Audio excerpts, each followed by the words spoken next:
been doing? Oh, goodness. Let's see. Here we go.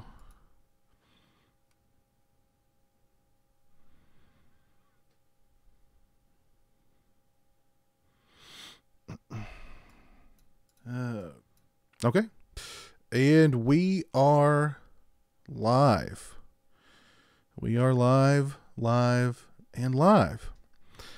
How are you guys tonight? Doing a little impromptu live stream tonight with some of my patrons to talk about movies and just kind of shoot the bull on this lazy Sunday night. So far with me tonight, I've got my buddy Stone Gassman. What's up, Stone? How's it going, man?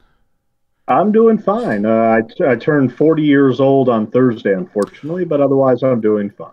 Oh, so you turned 40 on Thursday. Well, happy birthday in advance, man. That's awesome. Thank you. Thank you. What are your plans for Thursday? Well, I'm going to be spending $200 on my birthday cake because unfortunately it's a big cake. It's a Wonder Woman cake from 1978 with Linda Carter, and it requires a lot of buttercream. So, so I'm going to be getting that. I'm going to share it with my coworkers and go home and share it with my roommates. And hopefully the movie that I ordered for myself, which is Strip Kill, directed by Kat Shea, the limited edition of Strip to Kill, will be in the mail by that time. So, yeah, that's going to be my birthday. Wow. I actually just watched Strip to Kill on Amazon Prime like 2 weeks ago. Really? Yeah. Crazy. Did you like it? Well, I mean, yeah, I'd seen it before, but it'd been a long, long time ago. So, but yeah, I mean, it's classic Corman, you know what I mean? Sleazy, good fun. They don't have Strip to Kill 2 on there, but I don't, we're going way back on that one, but I don't remember much about it. Mm-hmm. But, well, sounds like you're going to have a good 40th birthday. Oh, thank you. Thank you. Also with me tonight is Visited by Voices, my buddy Lauren. What's up, man? I'm still breathing. Still breathing? Despite your best efforts from License to Drive. Well, I know you were in hospice for about a week after that, after the License to Drive live commentary on the Sausage Factory. They didn't even know how to diagnose the problems. It went deep and hard. Well, I mean, it's good that you're back on your feet, at least somewhat. You're recovering.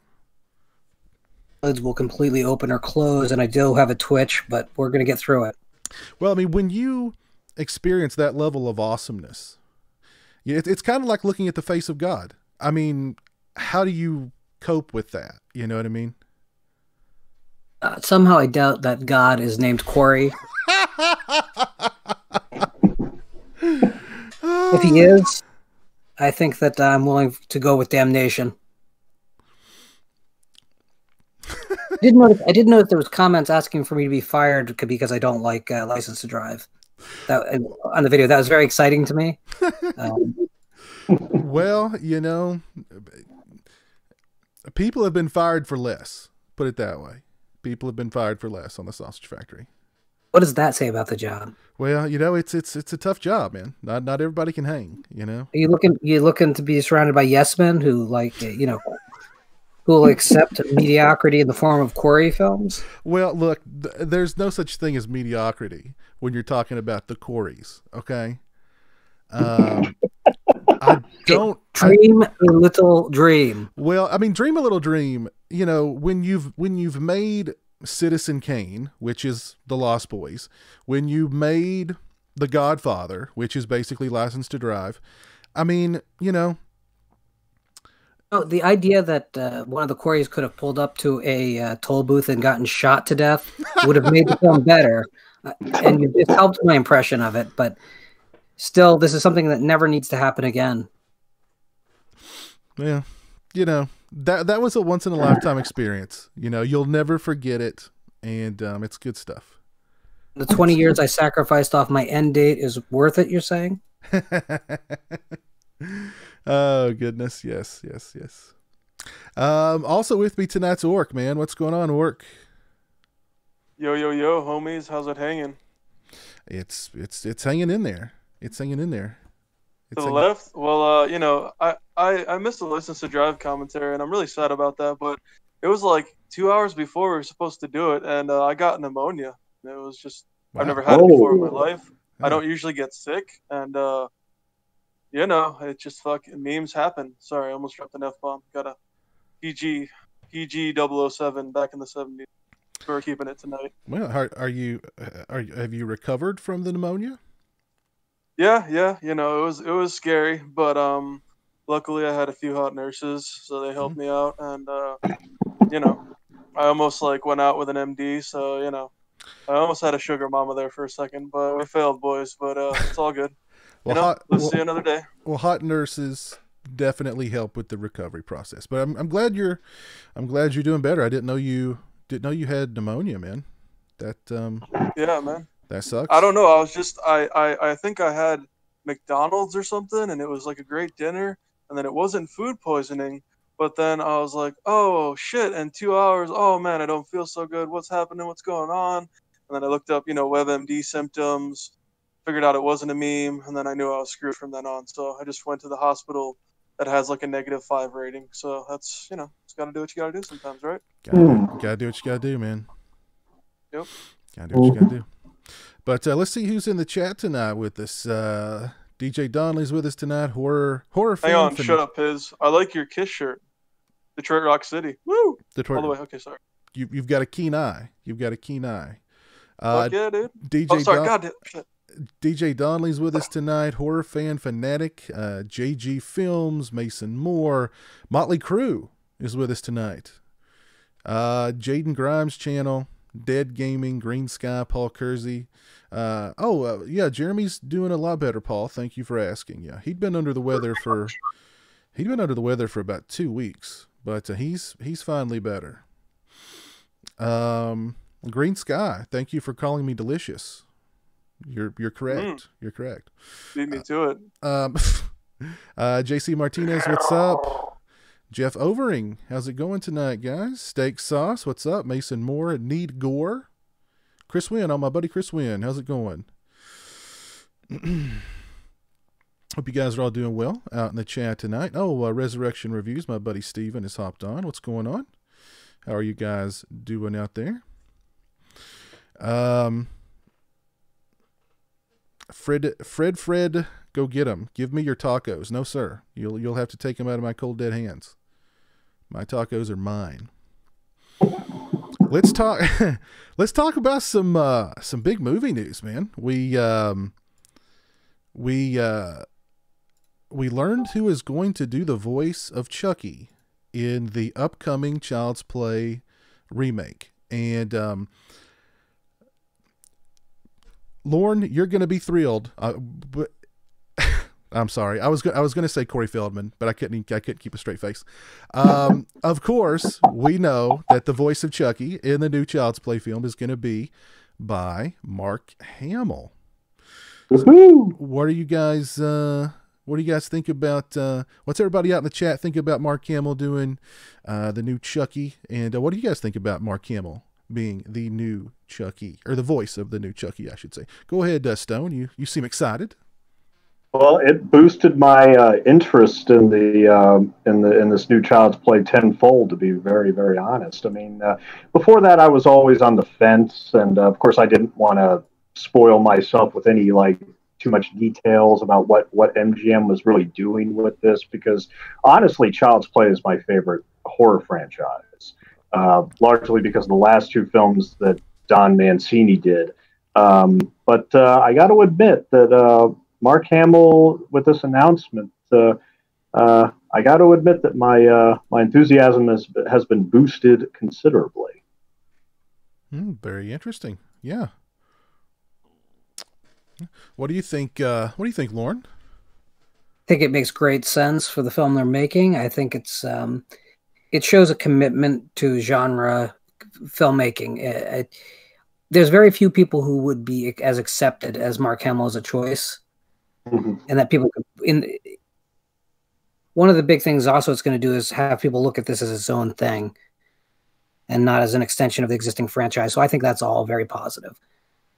I'm not a huge Star Wars fan at all, but I think if you look at what he represents to so many people, it gives the film a sense of importance that I don't think it had for a lot of people up to now.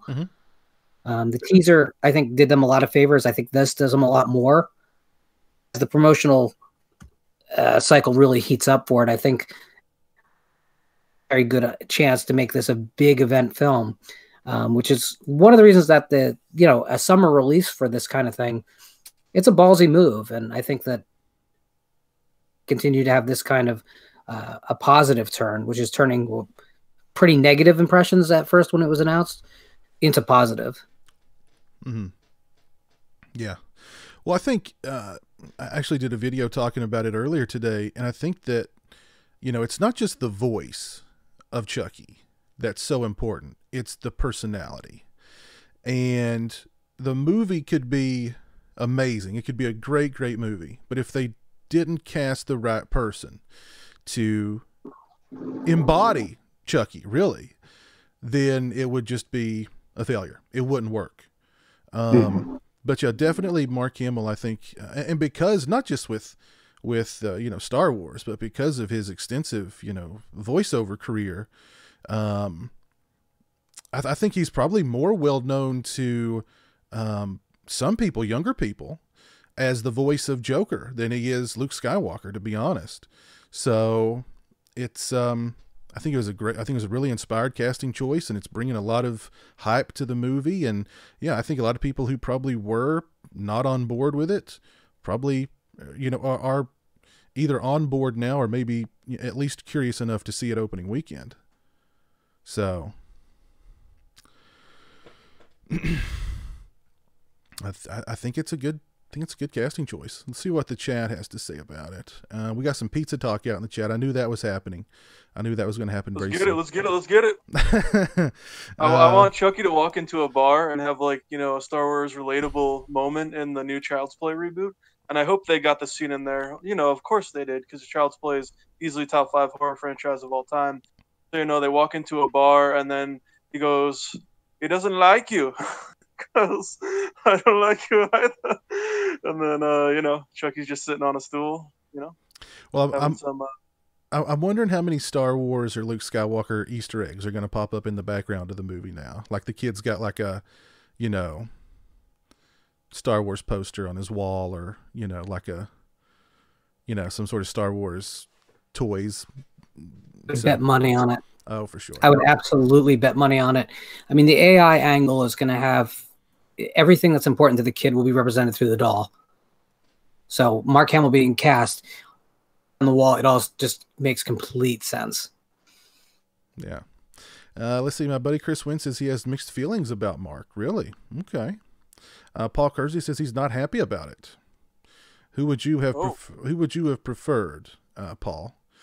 Mason Moore says he loves it. Needgore says, I think he has a versatile voice range, so I'm sure it'll be an interesting addition. Yeah. Steven at Resurrection Review says, I just hope he doesn't sound too much like the Joker. Motley Crue says Morgan Freeman for Chucky. Now that would have been a choice right there. Could you imagine Morgan Freeman as Chucky? That would have been an interesting choice. So, but yeah, big news from Mark Hamill voicing Chucky in the upcoming Child's Play remake. Very interesting. We've got some people in the chat asking us about Pet Sematary. Is anybody planning on seeing Pet Sematary this weekend? Unfortunately, I got to see the original Pet Sematary first before I see the new one, but I will eventually. So you've not seen the original Pet Sematary? I have not. I remember seeing bits and pieces of it. I think maybe in TV spots, and I unfortunately, because when I was growing up, I mean, certain horror things just didn't grab me, and that was just not one of them. But look, I understand it's a cult film, and I got to check it out eventually. So I will definitely see it this week. You'll never look at scalpels the same again. Oh, every time I go to a hospital, man. Ooh, every time. You'll definitely, But whenever you see a scalpel, for some strange reason, the back of your ankle will start to hurt. Right around your Achilles will just start to hurt a little bit. okay, So, yeah, I get you. yeah. Okay, and don't bother with the sequel, right? Uh, I guess I have a soft spot for the sequel because it used to come on like HBO and Cinemax. Seems like every day, every night that thing was on. Oh, okay. So I have a soft spot for it. It's not great, but I don't know. I have kind of a soft spot for it. Just like Teen Wolf 2. Yeah, kind of. Sure. Yeah. Okay. Yeah. Okay. Yeah. Wander This World 97 says he's a little disappointed Tommy Wiseau didn't voice Chucky. Now that would have been interesting. Oh, hi, doggy. Hi, I'm Chucky. Want to play? Yeah, we make real Hollywood movies.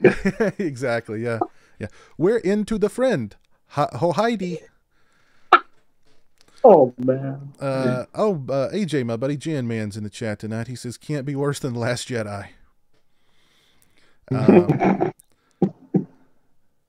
But yeah, we've got seems like some excitement in the chat tonight for Pet Sematary. Lauren, are you going to try and check out Pet Sematary this weekend? Not this weekend, but I have some other things going on. I'm sure I'll see it within the next couple weeks. But you know, again, I read the novel in the 80s. I saw the film when it came out in theatrical release. I've seen it untold number of times since, either on television or video. It's fine. It's cool. I'd be a lot more excited by a new property. Now, since you've read the book, how much does the Wendigo play into the book? No, a lot of people are really overplaying that. First of all, it's one of King's shorter novels, especially from that time period. The Wendigo is definitely part of the backdrop, and there's a scene where they're walking through the woods to get up to the pet cemetery, which is a long ordeal. It's portrayed as a very long journey, and they hear something, big insinuation that the Wendigo is out there, but he doesn't actually show up on stage, as it were. But during this time period with King, there was always a secondary kind of fake scare or fake monster. In Cujo, there was a monster in the closet, which was a plot that led absolutely nowhere. The Wendigo kind of serves the same purpose in Pet Sematary. Okay. Color, a little spice, but it's ultimately a false scare. If they try and make it into more than that in the movie, okay, but that really won't distract from the main story. Okay. Well, it got rave reviews at South by Southwest, and a lot of the reviews were saying that like the first couple of acts kind of play out beat for beat like the original film, and then the third act is just completely different, and like people were raving about the movie. It got really good reviews, so I'm interested to check it out. Would really love to see like a lot of these early screenings, even at festivals, are very handpicked of an audience. So you just have to be careful with them. Sometimes it matters. Sometimes they're completely honest, and sometimes they've been weighted to come out positive. We've seen that with some of the DC titles, for instance. Whereas the initial news out about Batman versus Superman was that it was the best superhero and perhaps best film ever made, and then obviously, no matter how you feel about it, that's praise that's probably a little higher than the bar it's set as a film. I believe they call that access journalism. I don't think it's even, unfortunately, that. I think they pick people who are hoping to work with the studio in some capacity. The one thing we don't talk about is a lot of these journalists, what we're calling entertainment journalists, are people who want to work in the business. It is always strained, but then you start heaping on, the not just access to the filmmakers and the interviews, but also the ability that maybe in the future they can get their screenplay read. an AD position on a major film, and it gets ugly fast. Now, I'm not saying that's what happened here. It's just skeptical about the first round of reviews. They don't usually end up really mapping to to the movie's ultimate reputation. Mm-hmm. It's interesting.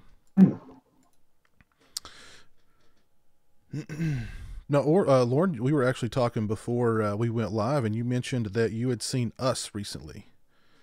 Hey. What is how was Us? It is probably one of the most competently made films that you'll see all year. It's all the technical aspects of the filmmaking is really excellent. The acting is excellent. My praise ends. It has plot problems galore. It's really ambitious. It's trying to do something new, but even a cursory think on the plot, it falls apart really fast. There's a million things that don't add up. And ultimately, it commits my greatest sin, which is there is I'm not kidding, 3-minute straight exposition by the sort of villain at the end of the film to explain what the hell you've been watching the whole time. It doesn't even accomplish its job, to be honest with you, which is the scary thing, because it opens up about 7 cans of worms, whereas now you have to think about how any of this would work and how it would play out and what kind of manipulation has occurred up to that point to even try to make it work. Which I think is I have to ask, out of a 10-star rating, not to cut you off, but what do you rate Get Out and what do you rate Us out of 10 stars? Like I haven't seen Get Out. I can't really say. I would say though, but if you want to make a comparison, I would compare it. It's the type of film it's angling to try and be like Hereditary or The Witch. It's trying to be very, very smart, very lush horror. It falls definitely short of both those films. If I consider The Witch to be a 9 and Hereditary to be maybe an 8.5, Us probably more like a 5.5, maybe 6. It has a lot going for it. It just those things. I'm very interested to see after the first week's kind of luster has worn off it, where people actually start feeling the film really belongs. You know, I'm really interested. Yeah, I thought the trailers looked really. The trailers just looked really odd to me. I don't know. Like I honestly wasn't too excited to go and see it. But you know, I mean, all I'd heard about it was praise, really. But you know, I heard the same thing with Get Out, and I liked Get Out, but I mean, it wasn't. It wasn't anything I hadn't seen before. I gotta say, with what Lauren was saying, when have you guys ever had people say to you that The Witch was boring? I just stare at them and I'm like, what the hell are you talking about? Movie's sorry, amazing. Yeah, I thought The Witch was the best film of that year. I adored The Witch. Yeah, I agree. I can see people saying that it's boring just because, I mean, you know, something big doesn't happen every 10 minutes. Mm-hmm. You know, there's not like a big scare or a big, a murder every so often. It's, it's about atmosphere and it's about building and suspense and all that. Slow burn. Exactly. The wonderful thing about The Witch and Hereditary as well, but The Witch is even a better example, is that everything that does happen in the film has consequence. Scare in the film that is shallow or empty or leads nowhere. Everything progresses the plot to the next point. And that's why the film feels just so... They feel important. These are two films that feel really important, not just to horror, but to filmmaking. And if you look at great films, even outside the genre, that's always true. Think of all the big action set pieces in, say, The Godfather or Godfather 2, and you realize they are all intricate to the plot.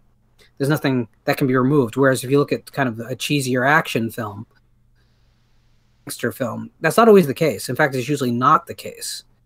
So it was just nice to see like a very literate, very progressive style. Us wants to be, make no mistake about it. Unfortunately, I think it never really engaged me, and I do think that it takes way too long to get started. But the last act is a nightmare from a plot perspective. It does not work. And, you know, not to say anything bad about Get Out, because, I mean, I've seen countless movies that reminded me of other movies, and they were perfectly entertaining, just as Get Out was perfectly entertaining. It was just way overhyped, I thought, at least in my opinion.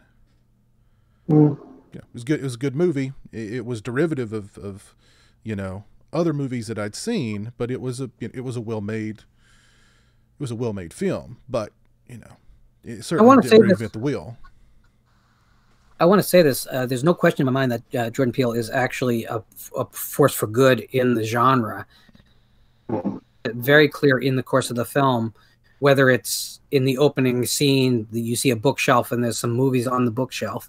And one in particular is a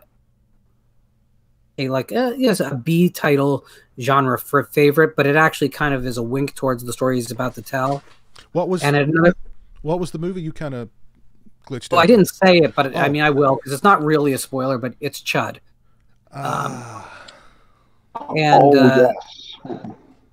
Later on in the film, he recreates a specific image from The Shining. So, I mean, there's no question in my mind that he wants to do things with the genre. He's well-versed. He's a good guy who means well. This one just didn't work. Okay. I hope people really like it, and I hope people come away happier than I am. That's always my position on everything. When something doesn't work for me, I hope someone else got the enjoyment I didn't. Again, the hype machine and the fact that this thing made $70 million in its first week, I mean, I just look at better films that did a fraction of that, and that breaks my heart. Right. Yeah. Paul Kersey asks, he says, Pizzo in chat, what movie are you looking forward to most? 3 from Hell or the Green Inferno sequel? Are they making a Green Inferno sequel? I mean, I guess I would rather see 3 from Hell, but I barely made it through Green Inferno. I would definitely never watch Green Inferno again, or a sequel to it.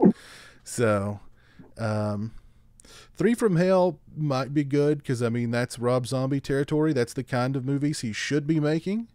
I don't know. 31 is kind of a movie that he should be making, and that one was pretty bad too. So I don't know. Of those two, it'd have to be 3 from Hell.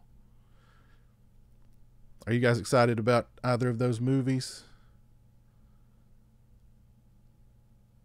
I haven't seen the first Green Inferno, so I can't really. Is it about cannibals? Yeah, it's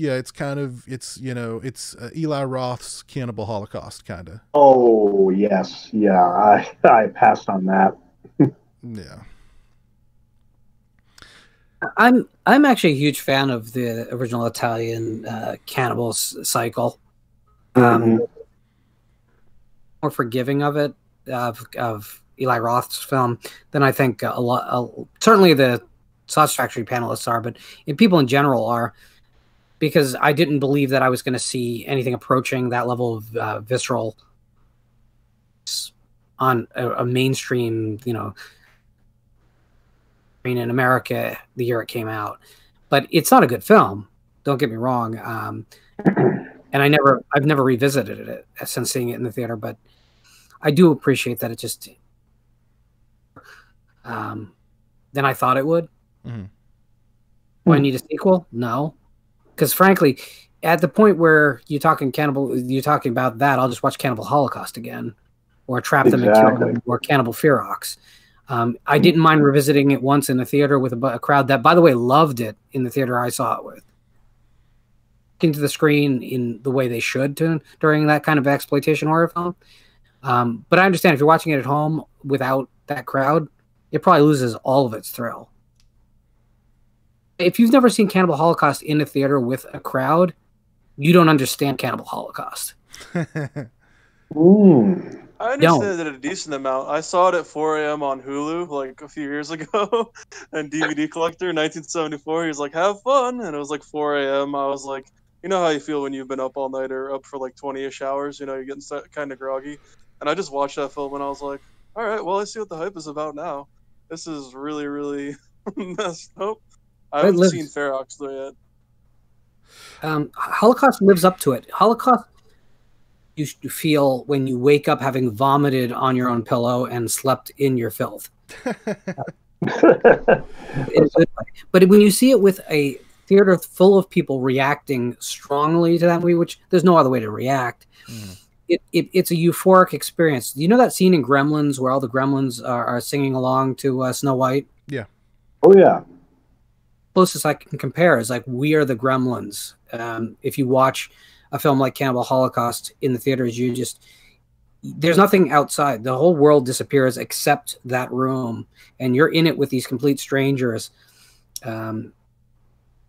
Experience, and I do recommend it to people because I think I would do anything, and I rarely say this. Like, I would legit do almost anything for you to have like recorded like a vlog while you were seeing audition with the artsy fartsy crowd, and just see their reactions. Die laughing. Oh my god! One of the I best wish there was video of that somewhere. One of the best movie going experiences ever. To see people who didn't know what they were in for. And you know, I think through most of the running time, they were not only enjoying the film, I think they were comfortable with the film because it is kind of an art house film until its last 15 minutes. When the shit hits the fan in that movie, that crowd was not having any of it. Okay, and it was glorious. That was at the Angelica, New York City, on Houston Street. If anyone ever has been there, you know the crowd. They're supporters of the arts. These are people who are people who've already voted for Elizabeth Warren. Native American pride. Let's go, baby. Well, I mean, you know, Audition's a really great movie. The first time I saw the movie, I wasn't quite. I don't know what it was about. It just kind of turned me off. I didn't get into it. I didn't think it was shocking. I don't know. I just did not like the movie. Of course, many years later, you know, I mean, I watched it again and I was like, oh, this is really freaking good. But Cannibal Holocaust, yeah, I've never seen that movie with a crowd. I watched it all alone. And if I recall correctly, I think I was eating anything. I was eating spaghetti. Oh. Oh no. While watching that movie, so that wasn't pleasant at all. But yeah, that's you know, I mean, that was the Blair Witch Project long before the Blair Witch Project. Yeah, the first found footage movie. Yeah. You see, I always think that Peeping Tom gets overlooked on the found footage thing. It's like not that the whole film is, but key sequences from that are from the first person point of view. I think that film deserves a lot of credit. Also deserves credit for a lot of what people associate with Psycho, which is Peeping Tom really is the real birth of the slasher film. Yeah, there's a few movies like that. You hear so much about them though. For a second before you go back to Peeping Tom, and one of those movies for me that everyone talked about was Dead Alive, aka Brain Dead. I want to talk about spaghetti. Holy shit! There's a difference. I was just going to say that sadly, the star of Cannibal Holocaust, Robert Kerman, just passed away. He played the professor, but he was also the star of Debbie Does Dallas. And what was funny is when I watched Cannibal Holocaust, of course, I recognized him immediately. And what I heard is that behind the scenes, when the director went too far with the animal murders, Robert Kerman got so repulsed that he actually tackled the director to the ground and started, but he was also wailing on him. And I started cheering, "Go, Mr. Greenfield! Yeah!" His character from Debbie Does Dallas. That's funny. Yeah, but he just passed away back in December. Ah, that's too bad. That's too bad. Yeah. But There's still a lot of mythology involved in the filming of that movie. The animal scenes, by and large, the actual cast were not there. They weren't even in country at the time most of that stuff was filmed. That stuff was filmed much later in the production. So I mean, a lot of what you hear about that production is probably untrue because it's such a mythological film at this point. A lot of that footage was actually shot for the emerging Mondo film scene, and a lot of it was purchased. It wasn't even all the background shots of that you can't see any cast from the film in it. The turtle's the difference. The only one that was definitely shot. Yeah, that's a very difficult scene to watch. That's the scene that upset me was the shelling of the giant turtle. Yeah. I just couldn't. I like turtles. I mean, to quote the little zombie kid in the YouTube video, I like turtles. Yeah, I didn't. Yeah. I didn't like that. I really didn't like that. I'm a huge animal lover. I'm a huge animal lover, but what I will say is the film has a power to it. Yes. And I'm not sure you could get it without that. Now, that doesn't necessarily justify it, by the way.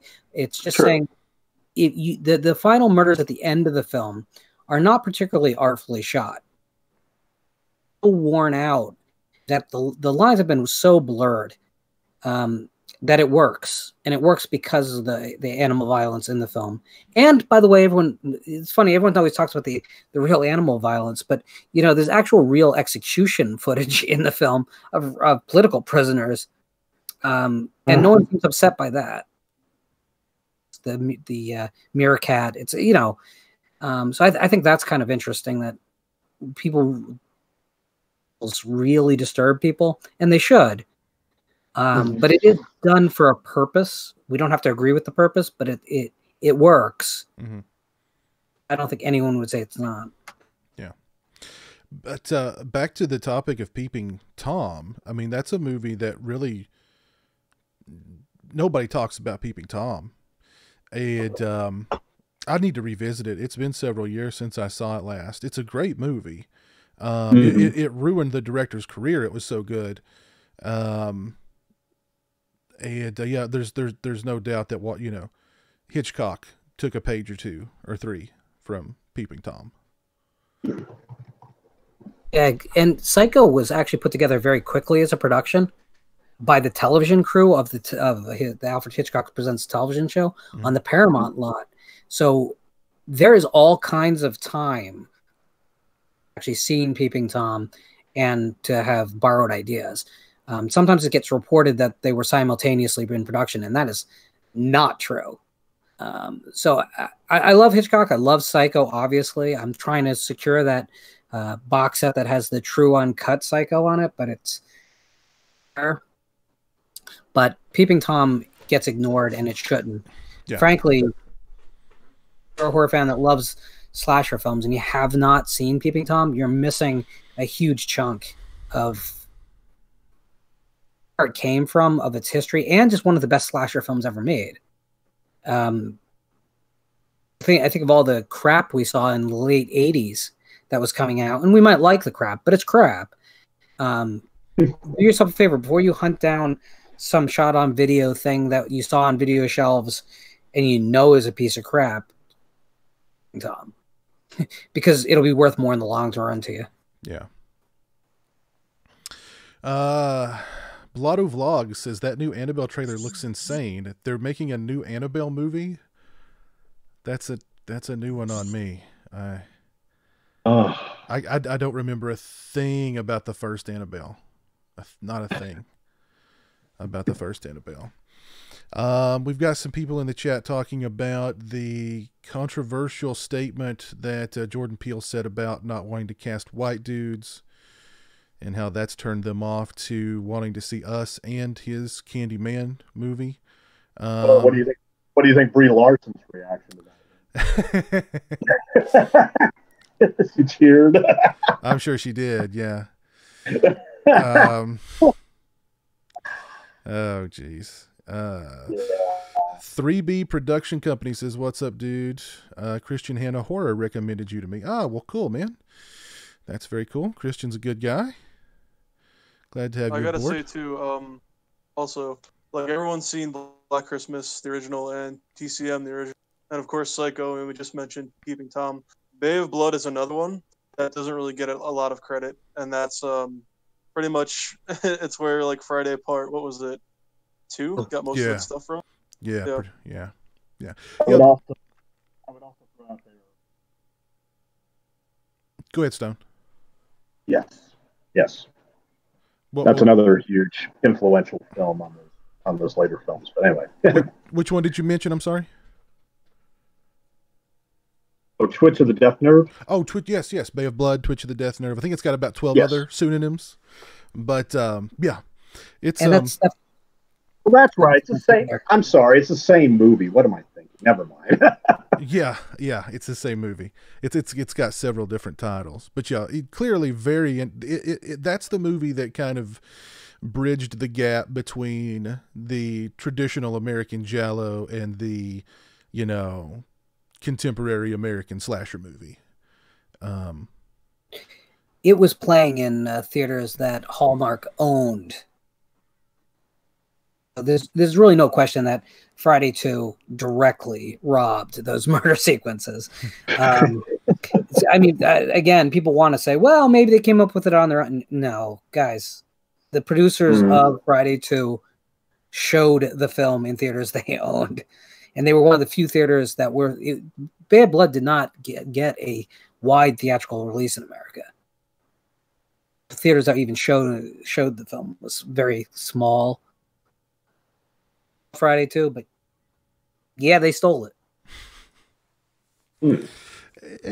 Bay of Blood, I like the movie overall.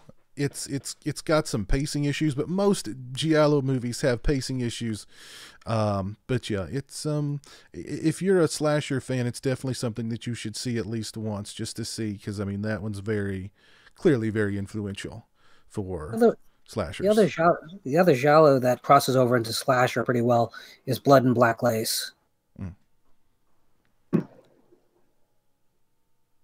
That's true. That's very true. I have really more to say about it. It's just it's been a while since I've seen Blood and Black Lace, so I don't remember a whole lot about it. I think that was one that I watched. I pulled out of the old. It was one of those $5 diamond release DVDs from back in the day. That was basically just like a VHS rip of the movie, but it was $5, so I could afford it back then. That's very underrated is Torso. Torso. Great movie. Yeah, Torso is a fun movie for sure. So Autopsy are a great double feature. Cole's in the chat tonight. How's it doing, Cole? How's it going, Cole? Hope you're doing well. My buddy Joe Reese is in the chat. Hope you're doing well tonight. Rock Music Forever 90. Hope you're doing well. Jerpin. Old buddy Jerpin. What's up? Paul Kersey asks, Pizzo, are you excited for Dawn on 4K? Absolutely.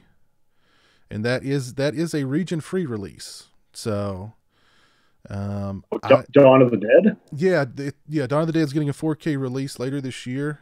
I forget the company that's doing it, but it's a company overseas, but it will be region-free. So. Oh, okay, great. I don't know. I'm assuming it's going to be a limited thing, so it'll probably sell out quick. I'm not sure if it's a limited thing or not, but I'm assuming that's probably going to be limited, or at least somewhat limited. Because for this company to have afforded it, because Richard Rubenstein is not a cheap man when it comes to, you know what I mean, the Romero movies that he owns.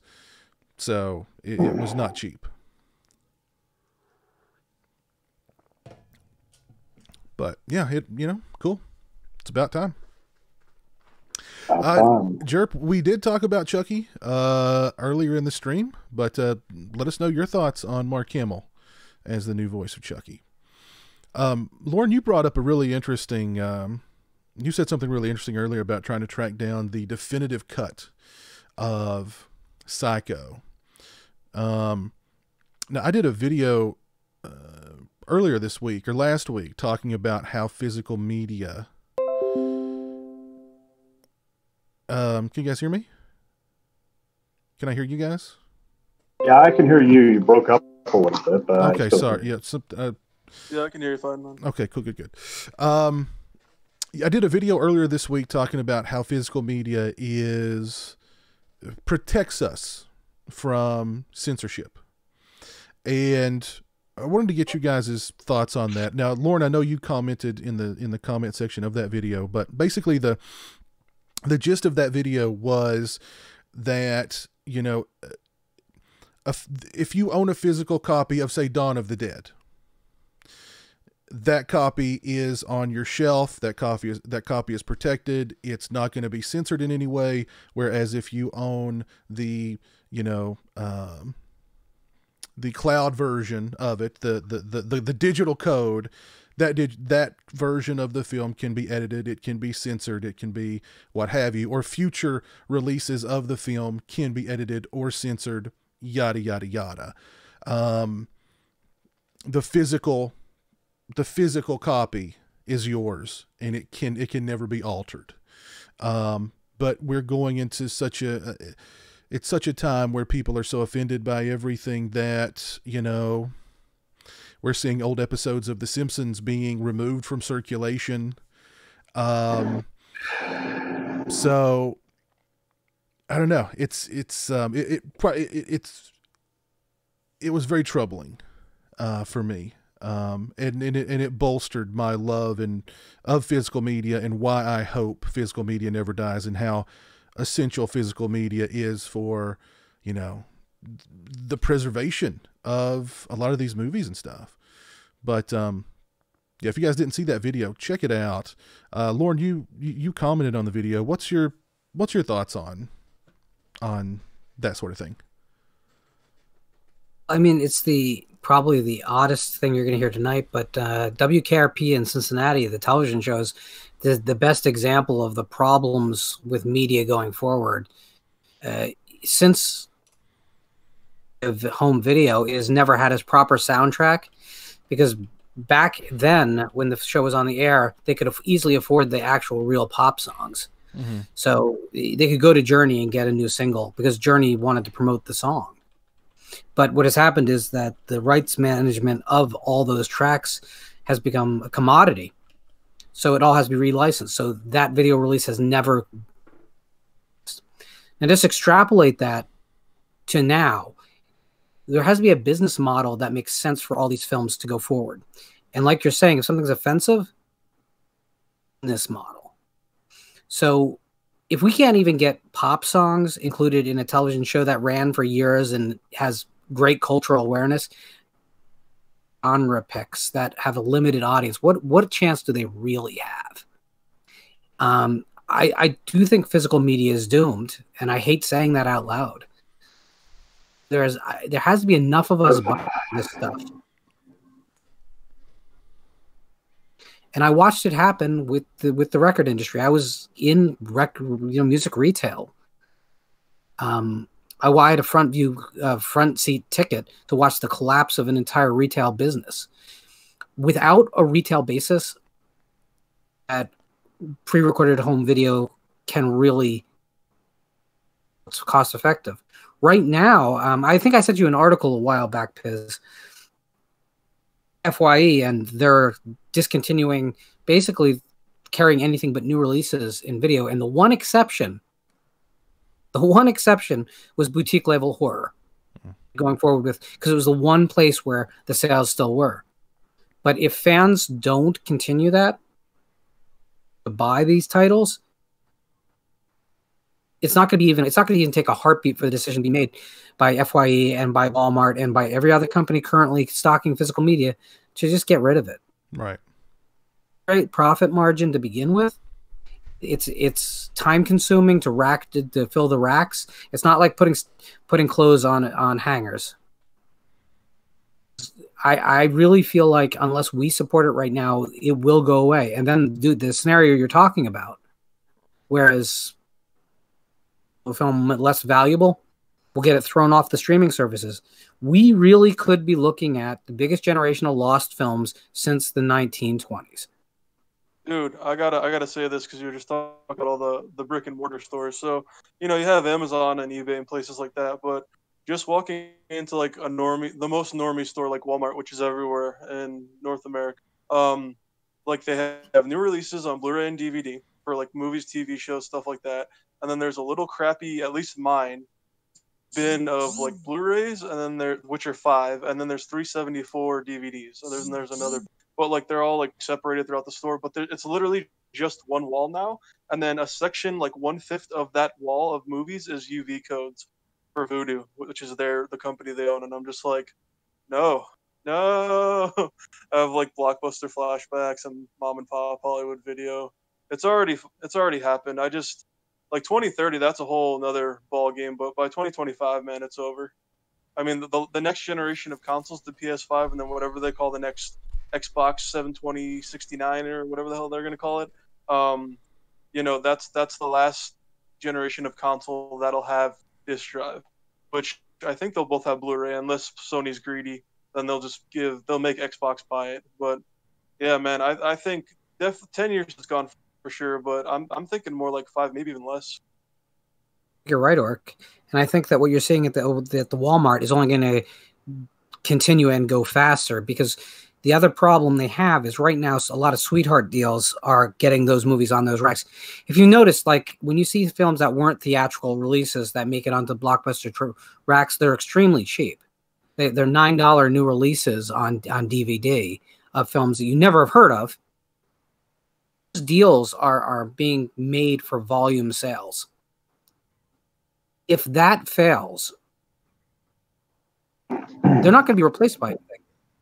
They could go down to just having an end cap of new releases and probably make as much money as having the full,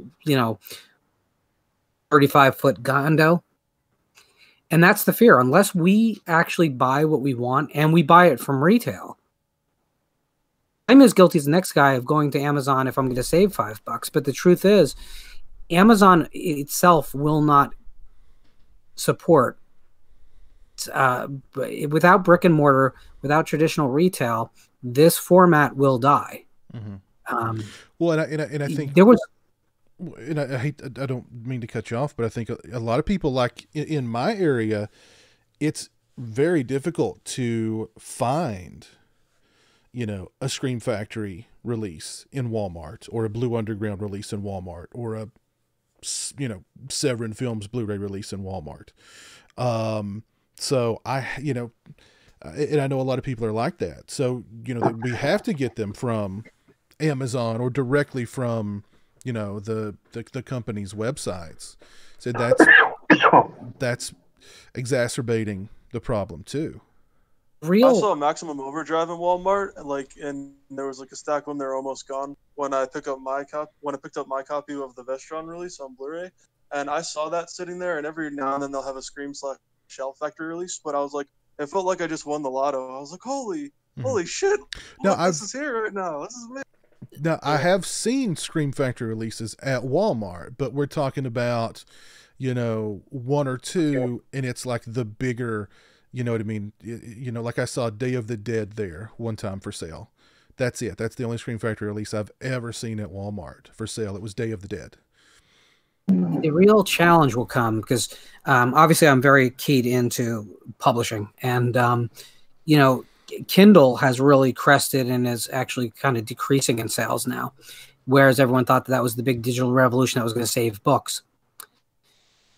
Fiction has already experienced exactly what we're talking about as well, to a large degree, which is why we're down to one national bookseller of any note. And the truth is that is going to be when the current batch of DVD/Blu-ray/ high def players die, replace them. Will there be enough evaluation to convince them to buy new machines? And if the answer is no, by and large, it's over. I mean, the day of streaming only comes the moment people don't feel like they need the machine anymore. there isn't going to be a renaissance. That's the thing. People always want to make a vinyl comparison. It's not the same thing. Is a seismic shift the like of being more comparable would be far more comparable. Whereas the back, which is the paperback that was, pocket, is basically dead today. And that came from a collapse in retail.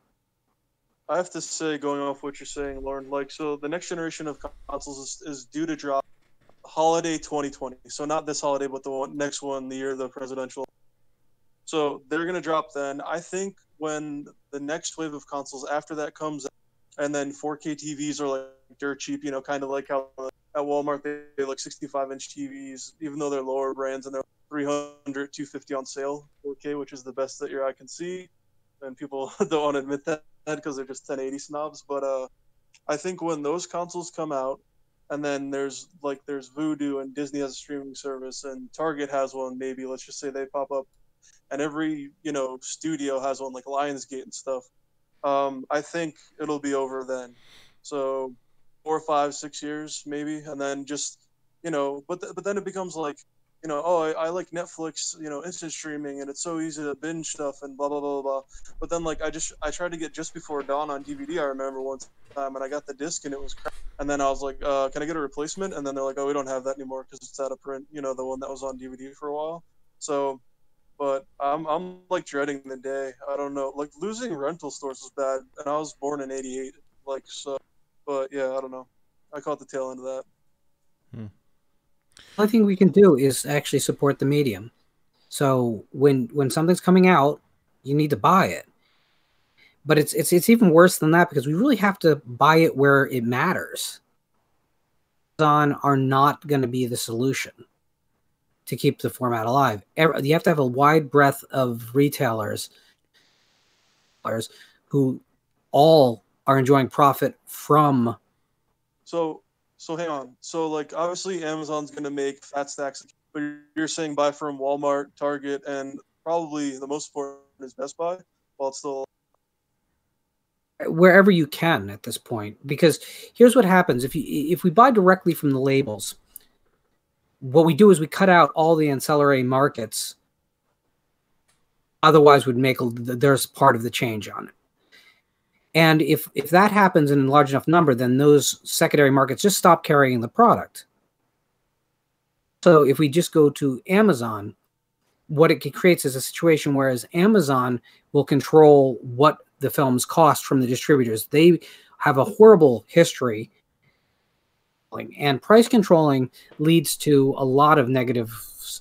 A big one is simply then the actual companies, whether it's a Blue Underground or a Vinegar Syndrome, what they can actually spend on making these products will be determined by the retailer competition.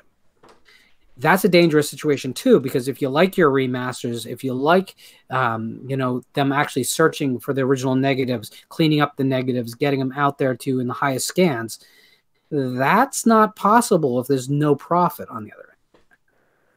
It's an all of the above. If you can't find it at your local retailer, by all means, go online. And if you can't find it from, at a price you're willing, or if there's an incentive directly from the label, support them too. But you got to buy it from somewhere. And the more hands that make a little bit of change off of your transaction, the better it is for this medium. Mm-hmm. Not an activist. If you're not an activist and you're just out there saying, oh, I just want it as cheaply as I can get it, you're going to end up contributing to the problem. And when physical media dies and everything's located in a cloud, you don't own it. You're basically renting it, and it is subject to censorship. So if something that if you're watching a movie from the 80s, that movie from the 80s may contain content that at the time was not offensive, but today is considered offensive, or tomorrow may be considered offensive. And so there, the knee-jerk reaction to anybody who is offended by anything today is to destroy it, not to understand it, not to, destroy it, remove it. It needs to die. So kind of related to what you're saying, Pizzo, but everyone's like, "Oh, I love Siri and Google and Alexa." Talking to a few guys at the gym today about this, and like, 2020, that's right around the corner. 2025, things will happen regardless. 2030, there's a reason why Terminator is my favorite franchise of all time. I don't even know if I'm going to be like wanting to be around. Hopefully, that if like World War III doesn't start or something, and Kim Jong Un gets jealous because he doesn't have Haagen-Dazs tea. But like just in 10 years, at the rate technology is moving, it's not even me being paranoid. It's like you just look at all those devices I just named from like Apple, Google, and Amazon.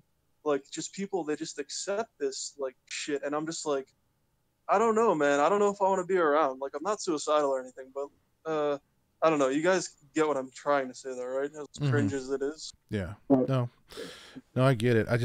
There will be a lot more downsides to the eventual demise of physical media than just, cloud-based storage and, there being flaws to that, but also the fact that content can be edited or censored or just removed, and you're stuck with it. As long as you have the physical copy, it's there, it's yours, barring someone breaking into your home and, in a very equilibrium type fashion and destroying all of your copies of Eddie Murphy's Raw, which I have several. Oh God, by no! the way. Please, piss! Oh my God, not anything Eddie Murphy related. If someone broke into my house, God forbid. I mean, I barely believe in the guy, but let's just use it for this, phrase. God forbid, if someone broke, 48 Hours and my Beverly Hills Cop trilogy for that I got from the UK. Thank you, my mates over there in England for providing that box set that's region free. I don't know what I'd do. At that point I'd be suicidal. But sorry, I just had to go off on. Rock Music Forever 90 in the chat says that his local what's the store? I can't tell.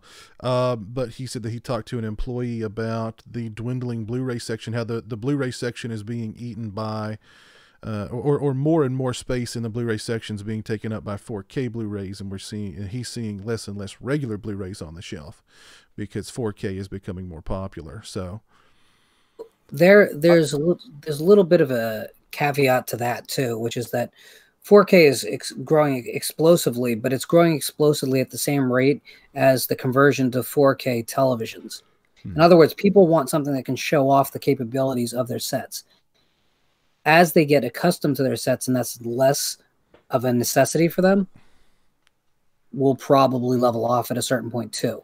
We saw probably a couple of years of growth, but honestly, once no one's buying 1080 with flat screens and everyone's buying 4K because they're the same price, I don't know that the trajectory won't just adjust and be with Blu-ray and DVD. Actually, DVD has been the most resistant of the bunch. The fact that DVD is alive and thriving in the environment tells you that there is a lot of people that are not chasing the latest technology, and they are not your streamers by definition. So, whereas I feel like everyone who owns a 4K player probably does stream as well. You're still running DVD at home, you probably aren't doing a lot of streaming. So that's probably the survival market. Everyone who's like I like DVDs and F everything else, and then they're that way with Blu-ray. It's like, get over the 2160p 4K resolution. Just get it, especially if you like physical media. The TVs are getting really, really cheap. Are they dirt cheap? No, everything's expensive if it's electronics anyway. Get a 4K TV if you can eventually. Save up for one. And if you can't, the players are expensive and they're not as good in detail, like Piz has said on his channel a few times. Xbox One S's right now, and it's not even holiday season yet, are $280 for a 4K Blu-ray player that you can play games on. and watch everything on and do all that stuff. So I don't like these people who they're like, oh wow, I like to get every Scream Factory release that comes out, and then they're like, man, I hate 4K, it sucks, man. You suck, man. I hate my life. Just go with it's the best your eye can see if you're close enough to your K-Kona trailer redneck TV, okay? And rent. I'm a big fan of my 4K discs that I do own. I evaluate every movie on what format it makes most sense to buy it on. There's some that honestly DVD is fine. There's some that Blu-ray is a good choice because I like the film. I'm going to watch it many more times in my life, but I probably don't need 4K. I don't probably need to add another $10 to the cost. Then there's films that I'm going to watch a ton, and I want looking as best they possibly ever will.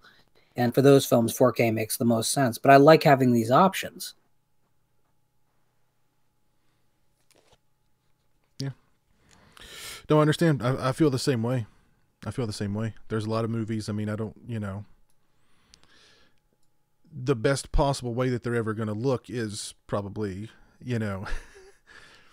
is Blu-ray. I mean, I didn't want to buy the Texas Chainsaw Massacre on Blu-ray for years because I didn't want it to look super high def. My vision of Texas Chainsaw Massacre is grainy and washed out and just kind of nasty looking.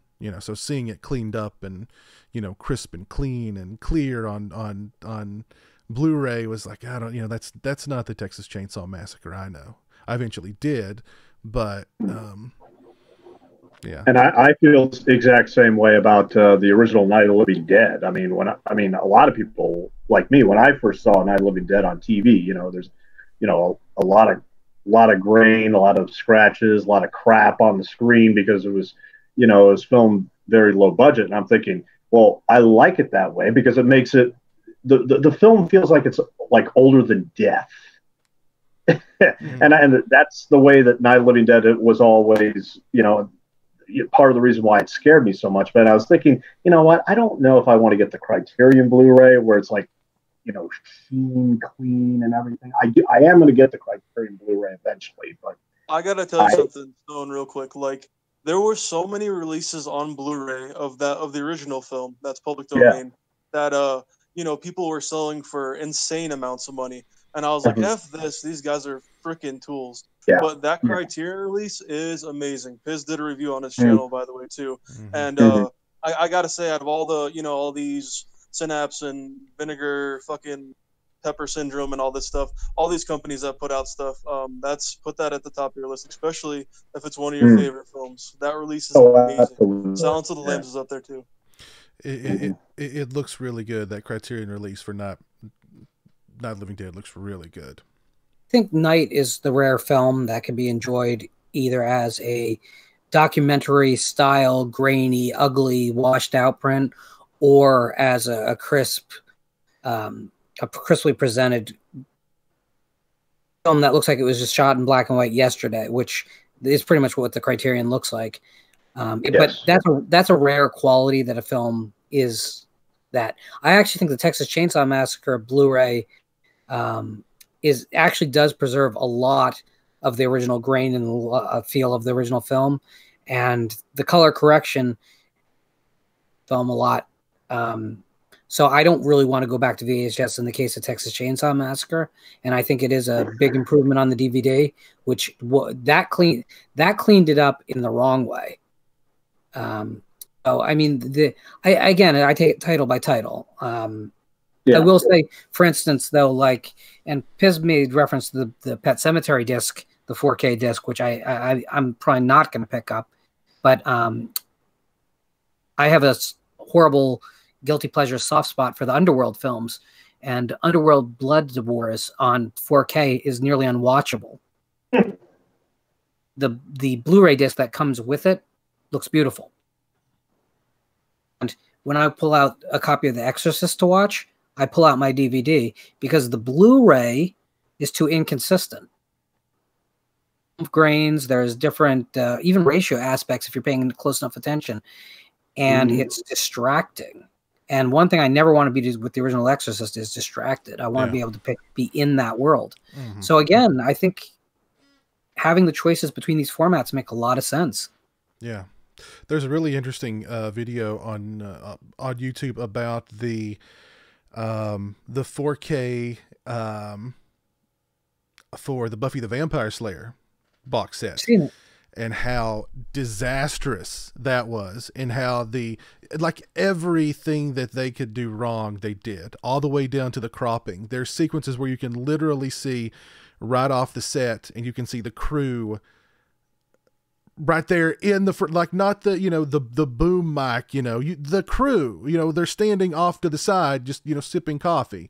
It's that bad. Everything about it was just completely bungled. That's a really good video, by the way. You guys should check that out. Christian Hannah Horror says, "Hey Piz, did you watch Chud the other night with Joe Bob Briggs?" I did not. I had other stuff going on Friday night. I totally missed that drive-in with Joe Bob Briggs on Shudder. Did anybody check that out? No, nobody. Unfortunately not. No. No, I had other stuff going on. Since that's going till the end of May, you know, and you had the 3 big marathons, and then crashed the servers because everyone was going freemium and doing free trials, which effed it up for everybody who was actually paying. But since they're doing that every Friday till the end of May, I'm going to probably just catch them on reruns because they're recorded anyway. It's not like TNT where it was live back in the day, which is I love all these younger kids, even though I'm 30, being like, wow, it's live. It's like, no, it's not live. But he did Castle Freak and he did Chud, so I'll catch those. By the way, I mean, I know we're all big TCM fans, but the one he did on TCM was amazing. Like, what's the runtime for that movie? Like an hour and a half, something like that. Something like it that. like goes on for another hour with him explaining everything about the film, everything. Like, yeah. Well, that is his favorite movie. So. Yep. Oh. Horror Ghoul, how's it going tonight, Ghoul? Hope you're doing well up in Canada. She says new Severin and Vinegar Syndrome titles aren't being sold anymore on Amazon Canada. That's odd. What? Oh. That's interesting. I wonder why. That sucks, Ghoul, because Severin and Vinegar Syndrome are dropping some really nice titles. Oh, yeah. I love Vinegar Syndrome. Oh, yeah. I love Vinegar Syndrome, too. I know Lauren's a big fan of Vinegar Syndrome as well. Oh, yeah. I'm proud to own two Vinegar Syndrome films. I'm so happy. They did such a gorgeous job. Liquid Sky, which I sent you, and also Sweetback's Badass Song. And they did an extraordinary job with those. Sweetback is a landmark film. It's actually the film that kicked off the blaxploitation movement, even though it's not part of that movement necessarily. But yeah, I mean, they're one of the best. They're just one of the absolute best out there. Yeah. I love Liquid Sky. Like with masterpiece. Masterpiece of its own variety. There is nothing else like that movie. Nothing. And nothing. It isn't even a film. I don't think that's even the way to describe it. It's like a recorded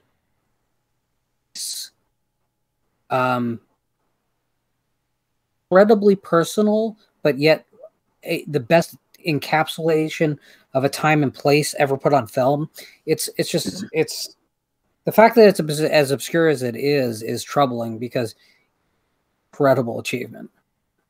Well, you know what's funny is that even though the film came out in '82, a lot of times, you know, with these independent films, they come out in just one theater or one screen and everything. But Liquid Sky, believe it or not, was the top video rental of '83 of the entire year. Wow. It was the #1 video rental because nobody had ever seen anything like it before. I mean, it was so original and just everything. I mean, have you ever seen it? I've seen it. Yeah, actually, Stone sent me his copy. I did. Yes, I did. Yeah, they did it. It's a beautiful. Just the presentation of the film, the slipcase, the artwork. It's just and then the movie itself. I mean, like you said, it's so. The music. Yeah, the music is unforgettable. Yeah, it's such a unique movie, and it's so, you know, I mean, you said it. There's really nothing else like it. There's nothing else like it. Even remotely. What other movie can you think of where the lead character gives another character a BJ and they're both played by the same person? That's true. I mean, come on. What other film is there?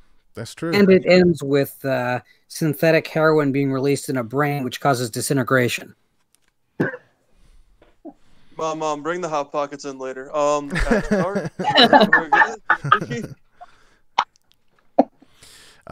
Mueller Morel says every sci-fi horror fan should watch Forbidden World, aka Mutant 1982, along with Galaxy of Terror 1981.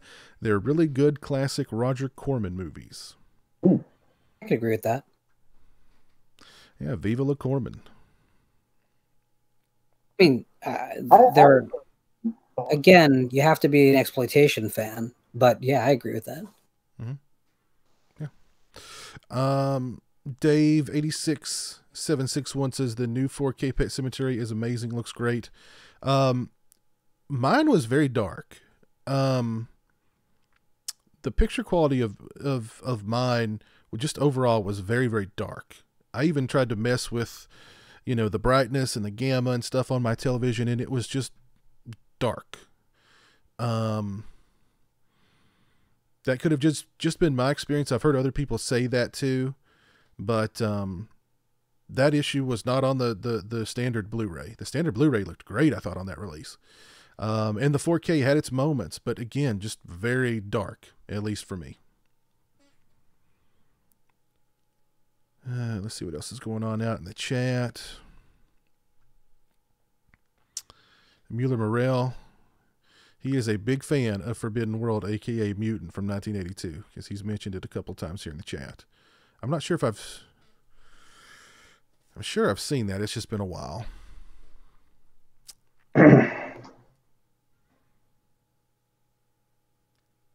Jamman Chronicle says he hates the paper packaging digipack for Criterion's Night of the Living Dead and Silence of the Lambs. Janman agrees with me. He says certain 4K discs are way too dark for some reason, while others look fantastic. Anthony Anderson's out in the chat. How are you doing tonight, sir? Hope you're doing well. Cameron, our old buddy Cameron, is in the chat with us tonight too. Hope you're doing well. Adeline's Horror World says, hey, what's up? I'm a subscriber. Well, thank you, Adeline. Glad to have you aboard. Piers, when buying a new video, will you always reach for the 4K version if available, or are you still okay with standard HD? Well, it depends. We were kind of having that discussion a little bit earlier. It depends. I think it really depends on the movie. Like, for instance, the new Blade Runner film. If it was 4K or Blu-ray, I'm going 4K, definitely. If it's the new, I don't know. What's a new movie that recently came out? I can't think. How about A Dog's Purpose? There you go. If it's A Dog's Purpose, I'm going just for the standard Blu-ray. That's perfect. Purpose. I'm going to find a VCD. I'll save that extra couple of bucks for something else. It depends on the movie. A movie like the new Blade Runner is supposed to be seen in the best way possible. So yeah. 4K for sure in that instance. Valis, what's up, man? Hope you're doing well. Baby Herman, has anybody seen the movie Truth or Dare from 1986? I hear about that movie a lot. I don't think I've seen it. Anybody seen Truth or Dare from 86? Yes, responded to him in the chat. Oh, it's a masterpiece of Florida crap? Oh, it is. I've got to see it. It's unbelievable. Well, no, as a Silent Night, Deadly Night 2 fan, you're gonna love it. Oh, okay, nice. Oh, yeah, it's just a rampage film. It's a guy discovers his wife is cheating on him, then goes around and kills his neighborhood. Sweet. Except it has an opening sequence which is weirdly supernatural, but the rest of the film is just a murder spree, and it's about as cheap as possible, but it is. Original VHS actually had a foil inlay cover with the Truth or Dare logo bleeding out on Yeah. it was impossible not to rent when you saw it. I don't think I saw it in the video store countless times. I don't think I ever rented it. I've heard people talk about it. I don't think I've ever seen it. I'm going to have to track it down. It's not good in any quality way. It's just, but it is amazing. I mean, that sounds like it's right up my alley then. Right up my alley. There's a hand grenade in the film. There's also a baby carriage getting run over by a car. Oh, man. That's hilarious. Is it kind of like Blood Rage? But like way worse, kind of? No, it's its own thing. You're not envisioning how cheap this movie is. I've got to see it then. There's no doubt about it. I've got to see it. There was, believe it or not, a DVD release of it a few years ago. I think it was a very gray market. But it is out there. You might be able to find it at a price. I wonder if it's on YouTube. Someone's got to have it up. Somebody's got to have it up on the YouTube. Let's see. Truth or Dare. Daily Motion, one of the two has it. Oh, yeah, of course. Let's see. Truth or Dare 1986.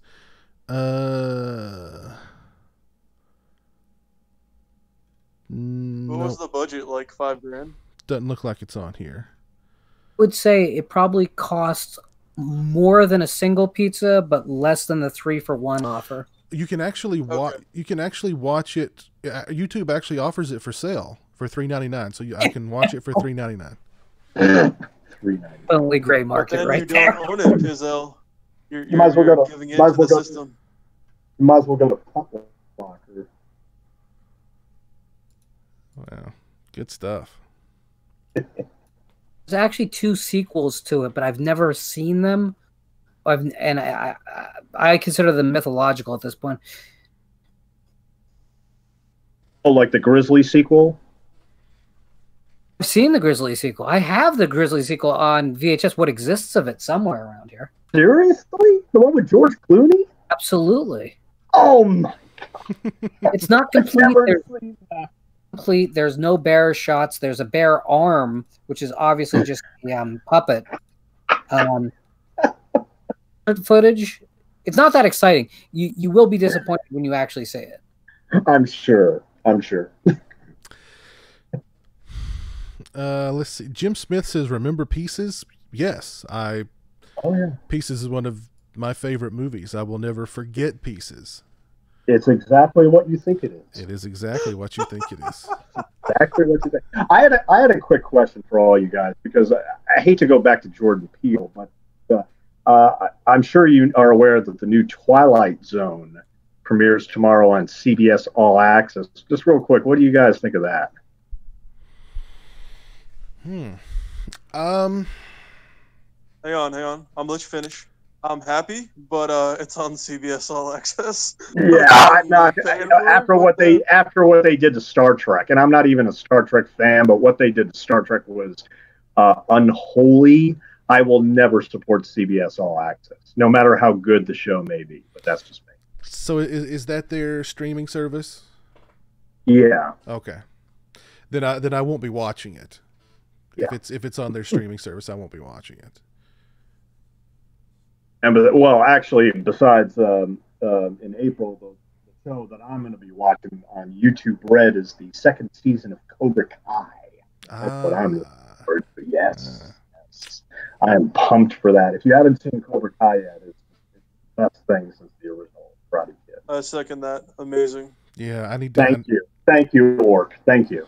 Yeah, I need to sit down and watch that. It's pro tip, because he's already what's it called? Gasman probably uses free month trial, or maybe he has premium. Anyways, if you haven't seen the first season yet, just sign up for a month and then just cancel it and watch the whole first season. Yeah, you get a free month, commercial free, and you can watch both seasons and then shut it off.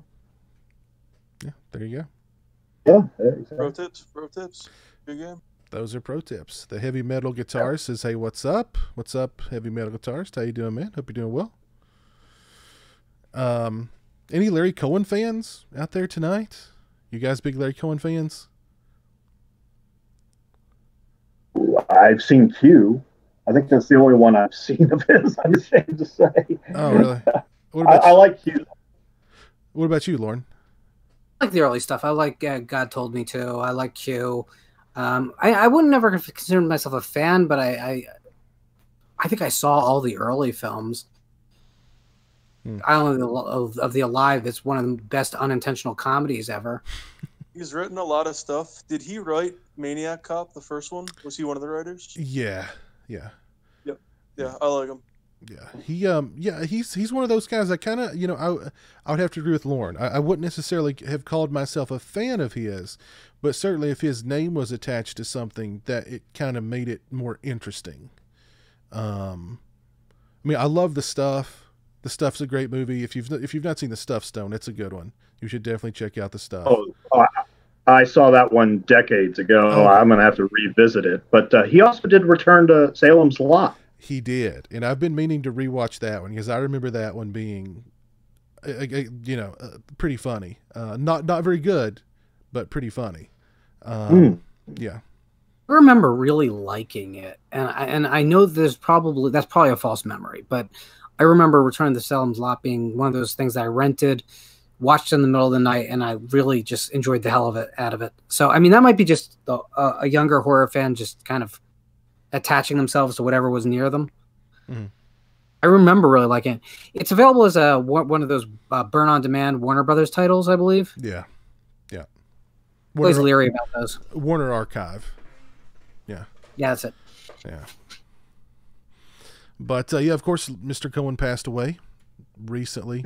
I actually went back and rewatched The Ambulance for the first time in probably, God, since I was 14 years old. And I remember it being better than it was. It's decent. It's got a good cast in it. It's got its moments. Eric Roberts. Eric Roberts, of course. James Earl Jones.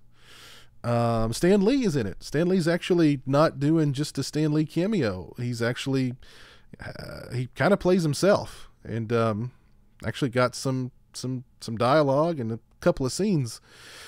So, yeah, I'm looking on Wikipedia right now. His role is a Marvel Comics editor. Exactly. Yeah. So that was a stretch. That was a stretch for him. But yeah, Larry Cohen passed away. Also, John Carl Buechler passed away not long ago as well. Of course, the prolific makeup effects artist and the director of movies like Troll and Friday the 13th Part 7, which will always have a special place in my heart because it was the very first Friday the 13th movie I saw, and it was the movie that really just kicked the doors open to horror. The entire genre for me. So that movie will always have a special place in my heart. Because I have a question about Friday 7. Sure. Because I've come across a lot of fans who have a very similar experience that I have with that film, which is when I saw it in theaters, and I walked out of the theater thinking it was one of the very best Fridays, if not one of the best horror films I'd ever seen. And over time, it has fallen consistently on my list of favorite Fridays. Of Jason is incredible, but ultimately the film doesn't have a lot more going for it than but my initial euphoric, and I'm just wondering, is that kind of where you're at, or has it maintained itself for you? Well, it's a flawed movie because I mean the characters aren't very good in that movie. Aside from, and I always thought Lar Park Lincoln was cute, so I mean that of course added to it. I like her character in the film. I like Kevin Blair's character in the film. I like what's her name because she's just so bitchy. But then there's just like everybody else. There's not really great characters in the movie. Bad News Cruise. How could I forget about Terry Crews? Or what's his Bernie? I forget his name, but he played Bad News Cruise in the movie. So yeah, and of course the movie was just destroyed by the MPAA. Every kill was like cut down, and Terry Kaiser played Bernie. Terry Kaiser, yes, Terry Kaiser. Yeah, Terry Kaiser. Yeah. Mm-hmm.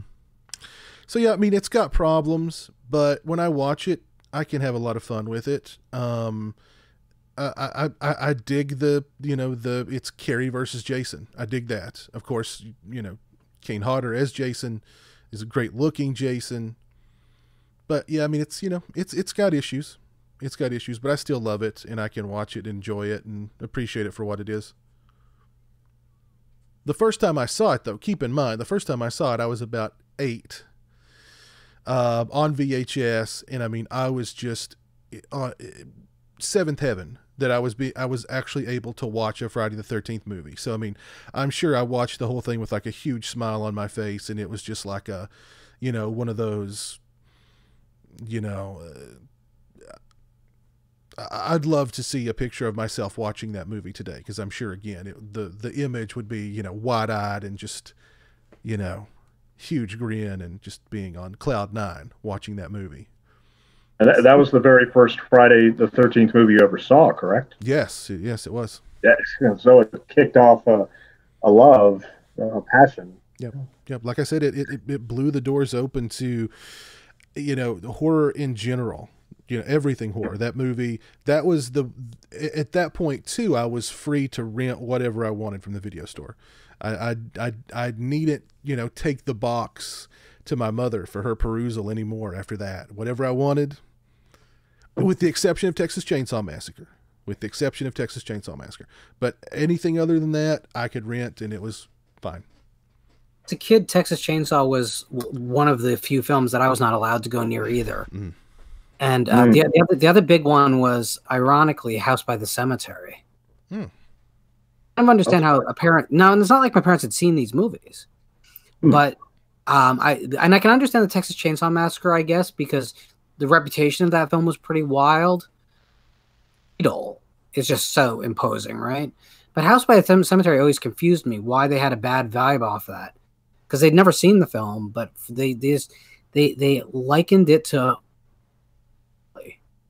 And there's nothing in the title. There was nothing in the box art that really screamed that. They likened it to what? Pornography. Ah. It was extremely off limits. And I mean, they had no problem with me renting Dawn of the Dead. The matter of it being unrated. So I've never understood, and I've never really had the conversation of it with them. I'm sure they wouldn't even remember. I never understood limitations like from parents. Like, last time I checked, I haven't killed anybody, and like I was just allowed to rent whatever I want, like at age 8. Like I remember like Halloween 4, Child's Play 1, and I think Freddy's Dead. Unfortunately for me, but like the first few I saw after watching like Up All Night and then Monster Vision. But then like it was just kind of just rent whatever and game and movie wise. It's kind of just how I rolled. Well, I can remember my mother saying like, you don't need to watch a movie where people get cut up with a chainsaw. But watching people getting cut up with knives and machetes and other implements, was fine. Just not a chainsaw. But again, when you watch The Exorcist at age 8 though, and then it's like, but the week before you watch Die Hard, and there's like, right, Hans, booby, it's like, yeah, it's more scary, but it's way less violent. Well, and it's religion. Ooh. Well, and Lauren said it. That movie just had such a reputation, and the movie doesn't live up to that reputation. The movie's not a bloodbath. The movie's not gory at all. You don't see anybody get cut up with a chainsaw. You know what I mean? Yet that was the prevailing sort of, I don't know. I think it was just that the title of the film. I think it was the imagery that people saw of the film. I think it was crazy word of mouth about the movie, and it turned off a lot of people. And the movie, like even my girlfriend is not a horror fan. She did not grow up a horror fan, but she would not watch Texas Chainsaw with me for the longest time. And she knew that it was my favorite movie, but she did not believe me when I told her. I said, "Honey, there's no blood and gore in it. It's by today's standards, it's kind of tame in that aspect." Yeah, like Chipotle. She's like, "You've got to be out of your freaking mind."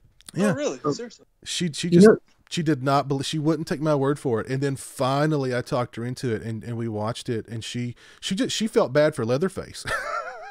She was like, this poor, this poor guy, you know what I mean? And all these hippies are just trespassing on his property. What's he supposed to do?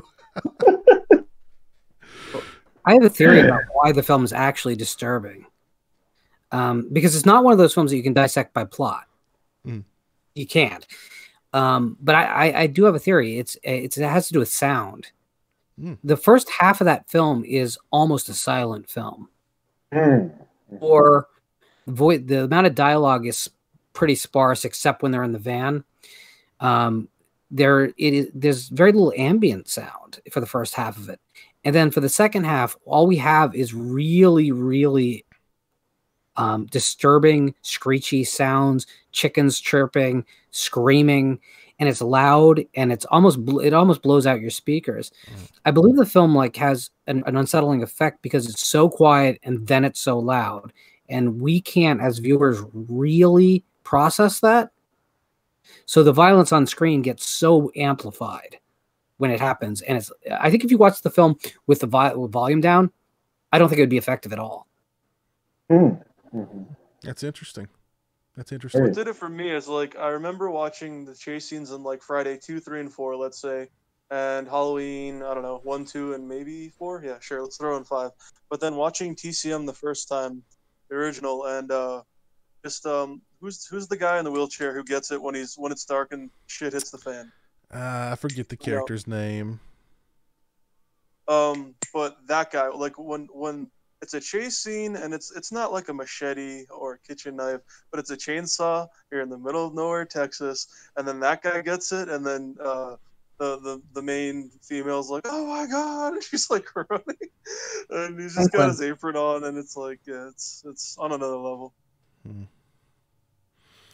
I was just gonna say real quick for me. I mean, my mother was very strict she listened to the MPAA like very strictly, and I thought it was ridiculous. But I finally got to see my first R-rated film with my dad, which was Lethal Weapon 2, and I just remember when Mel Gibson and Patsy Kensit they start having sex in his trailer, and he just turns to me and says "Don't tell your mom."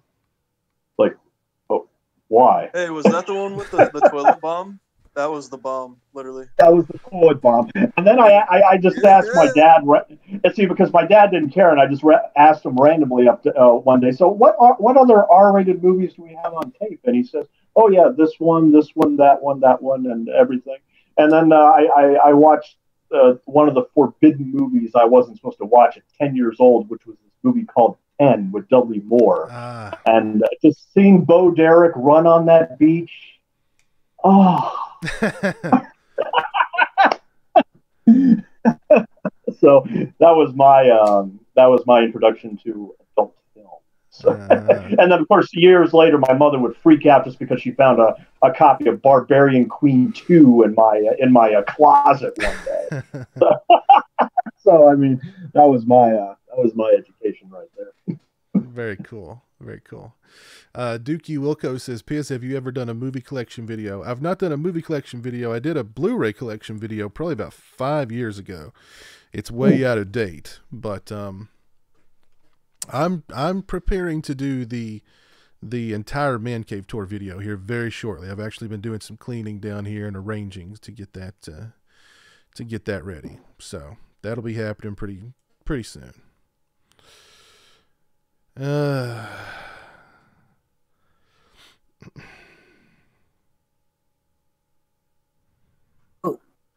Orc had mentioned Freddy's Dead, and it's funny because horror fans rightly hate the movie.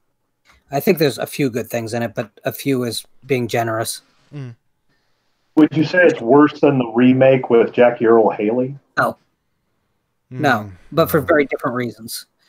But the scary thing is, the horror drought of the 90s, because of oversaturation, I believe it happened because of the introduction of slapstick to horror. Everyone wanted to be the next, slapstick, jokey horror icon. And there was just a glut of very, very ridiculous attempts to get a new icon out there. And to me, Freddy's Dead, it didn't just kill the Nightmare on Elm Street series up to that point. It really killed the genre, in particular, not horror, because it was the film that showcased just how ridiculous things had gotten. Mm-hmm. And well, yeah, I mean, Army of Darkness came out a few years later, and then the Leprechaun movies. I mean, there were very few like serious, artfully handled horror films at that time. Thank God for that. Jennifer Aniston all day. All day. All day. I think that it's interesting, though, because to me, I only like the original Nightmare on Elm Street. So I know I'm an oddball in that respect, but I've never connected with any of the other films. I've seen them all. I own them all, actually, because I have the box somewhere around. Well, I don't own the remake. I remember being in the theater to see the third film, the one everyone loves. Mm-hmm. It was so turned off. I was so turned off by the humor in it. Oh, prime time, bitch! I hated it. Oh, the scene where I remember thinking, really, this is where it's going. This is the future, and I hated it then. A weird damn film, but at least it wanted to do something, and by and large took itself seriously. Dream Warriors, to me, first of all, hasn't aged well. It's because it's way too 80s. But the big thing I hated is those one-liners. I really, really was like, I hope this isn't where it goes. I hope this isn't what they're doing to Freddy. And by the next film, that's all it was. Yeah, I was going to say, if you disliked part 3 for the one-liners, what did you think about part 4? Well, I'd already given up on the series at being a serious horror series with the third film. So the fourth film, I walked in, I walked out, didn't have much strong feelings on.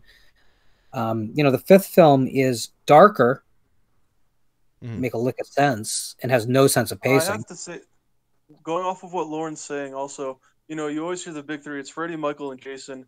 I'd honestly put like Michael, Jason, and Jason top 2, and then I'd put Leatherface 3, and even Chucky at 4, and then Freddy at 5, because I don't like the killer talking all the goddamn time like I do on the show and cutting people off.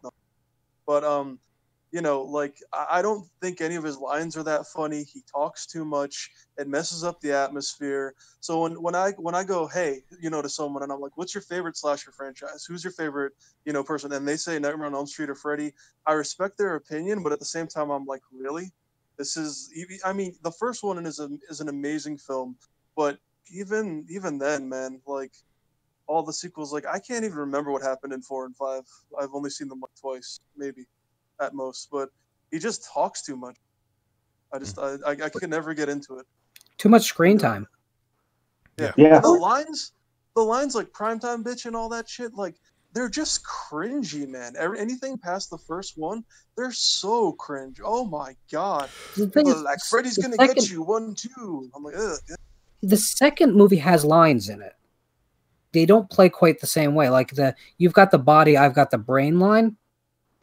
It's a joke. It's a one-liner, but the difference is then Freddy tears his skull open to reveal his pulsating brain. It's not like I just killed someone and I have a clever line that somewhat relates to the kill. They check in, but they don't check out. I think the second film doesn't work, and I don't like it as a film. There was an attempt to do something still disturbing with it. Mm-hmm. Well, I love Nightmare 3. I love Nightmare 3. I put Nightmare 3 right there on the same level as the first one.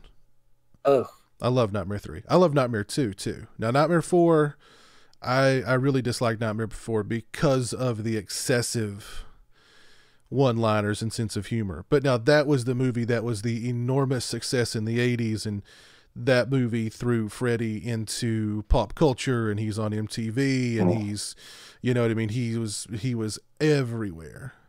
Freddy's Nightmares. Exactly. Yeah, exactly. I find it disturbing when people talk about those, because Orc had mentioned the list of the top slashers that, Oh, They should. Absolutely. Psycho 2 is one of the best sequels ever made, and it's never talked about. Oh, yeah. Never. Never. Absolutely. I don't know why. I don't know why. You talk about exactly what a sequel should be. Psycho 2 is that film. Well, let me ask you guys this. Of the big, well, let's narrow it down to just Friday the 13th and Nightmare on Elm Street, because those were the biggest ones of the 80s. Which of those two series has aged the worst up to this point? I would say Nightmare on Elm Street has aged the worst. I would agree with that. And that's why, because I mean, I kind of agree with Orc's list, and I think most people would probably put Freddy way down on that list now too. Whereas even in, you know, back in the 80s, Freddy would have been number one. In the 90s, Freddy probably still would have been number one just because of, you know, his stand-up comic routine. But nowadays, I mean, he's kind of way down the list. I don't think horror fans today are that familiar with Freddy or are really going back and exploring the Nightmare movies the same way they are, you know, Friday the 13th and Halloween. So, I mean, do you guys think the Nightmare on Elm Street series has aged pretty badly? Because they made bad films. What was that? Because they made bad films. Yeah, absolutely. It wouldn't be a matter of them feeling trapped in a time period. Texas Chainsaw Massacre is trapped forever in the early to late 70s as a time period. That film speaks to the time period it's made, but it doesn't feel like it's limiting its appeal to it because it's a great film. Friday the 13th Part 3 feels like 1982. Yeah. But it doesn't feel like its films appeal. are so much fun, and they don't have the cringe line. Nightmare on Elm Street 1 through 3 are good films. Honestly, that franchise is so dog shit compared to the other top dogs. I would put the remake as the fourth best film, and people are gonna be like, "Oh my god, kick Orc off the show." That's how I honestly feel. Like it's that bad. Let me derail this a little bit because I've had this idea for a little while. People constantly talk about how to recast Freddy, and everyone thinks it's a hard, just an impossible task. It's pretty obvious. You get Mark Patton to do it. Already played the role once in Freddy's Revenge. I actually think the less you see Freddy and the less you hear from Freddy, the better. So I don't. All the horror villains, though. That's why the Shark and Jaws works. Right. That's why it was annoying when people were upset that Godzilla wasn't in Godzilla 2014 enough. Right. You put him on screen too much, it won't work. Yeah. I don't know. I think if they do a new Nightmare on Elm Street film, they're gonna be so tempted to take him back down that route of stand-up comic again and just feed him one-liners and not try to make him scary and just, you know, I don't know. That's one of the big reasons that I think derailed that series and has made it less significant now than say Friday the 13th or Halloween, etc., etc. But I think if they tried to remake it today, they do the exact same thing. Version of Freddy you got in Freddy versus Jason is exactly what you'd get. Yeah. Because that's the distilled version of Freddy that they think the public recognizes. Yeah.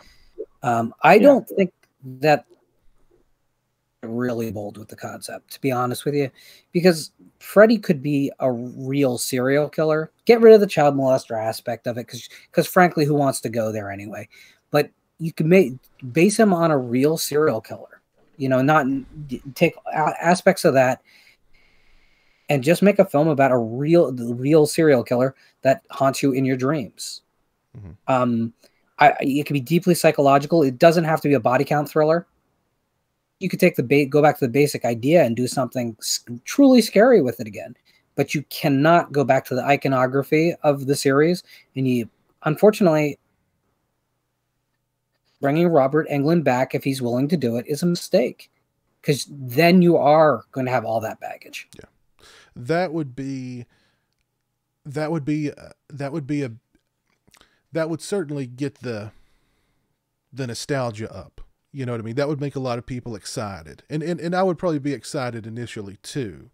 But then of course, seeing the final, seeing the result of that, seeing the movie would probably, you know what I mean, bring me down to earth really quickly, because it's like you said, honestly, it would be one line. It would, it would be the Freddy versus Jason Freddy back. The only horror icon that I want to see reprise their role that I give a fuck about, Kane Hodder, I really honestly, I hope he keeps working because I like him as an actor. But the only person I honestly give a shit about is Doug Bradley to play Pinhead. Just one more time. Never happen. Yeah, that won't happen. Yeah, that won't happen. Never happen. Yeah. Franchise. No tears, please. Guys will never. I don't believe it'll ever get a big budget remake. I think that we will see more carry the name Hellraiser, and the character of Pinhead will show up in some form. No money there. It's not even a good rental title, to be honest with you. If you compare it to what a direct-to-video title, it doesn't rent specifically. It's better than any of those titles. And for something that's supposed to be a long-running iconic franchise, that's a disaster. Yeah. And I don't think it doesn't have the name value. It doesn't have the street cred or the social cred as Nightmare or Friday the 13th or Jason or Freddy. And, they toiled with trying to make a remake for years and years and years because they were trying to make an accessible, you know what I mean, a Hellraiser movie that's going to, break the, that's going to be a big box office hit. Hellraiser by definition is not accessible. It's not going to be a box office hit. You know what I mean? They were trying to go against everything that was fundamentally Hellraiser to try and make a sequel or try to make a remake. And that's why it never happened. And I mean, even if they did make a Hellraiser remake, it would probably end up being more like a Friday or a Nightmare on Elm Street movie, because they'd have Pinhead in there throwing out one-liners, and you know what I mean. It wouldn't be about taboo; it would just be about body count. But I'm sorry, Lauren, what were you going to say? The big problem with that series too is, at this point, make a new Hellraiser film that's going to be a wide audience release. So you spend $20 million making the film, which is still very low budget, but is about what the industry is comfortable spending on a legacy title. They set this up. How do they market it? Yeah. Because who's nostalgic for Hellraiser? It's not a big enough audience. What iconic situation can you put in the trailer as a callback? I don't think they're that brave. There's no actress, there's no final girl you can throw in to get the Jamie Lee Curtis aspect of it. It's really a tough title. All you have is a guy with pins in his head that the average person would be like, oh, those are from those movies in the 80s. Mm-hmm. Yeah. I think the next one, you know how the last one was Judgment? The next one that comes out with the next Children of the Corn, it should just say Hellraiser, Judgment 2 or something. That should be like still better than Children of the Corn after all these years.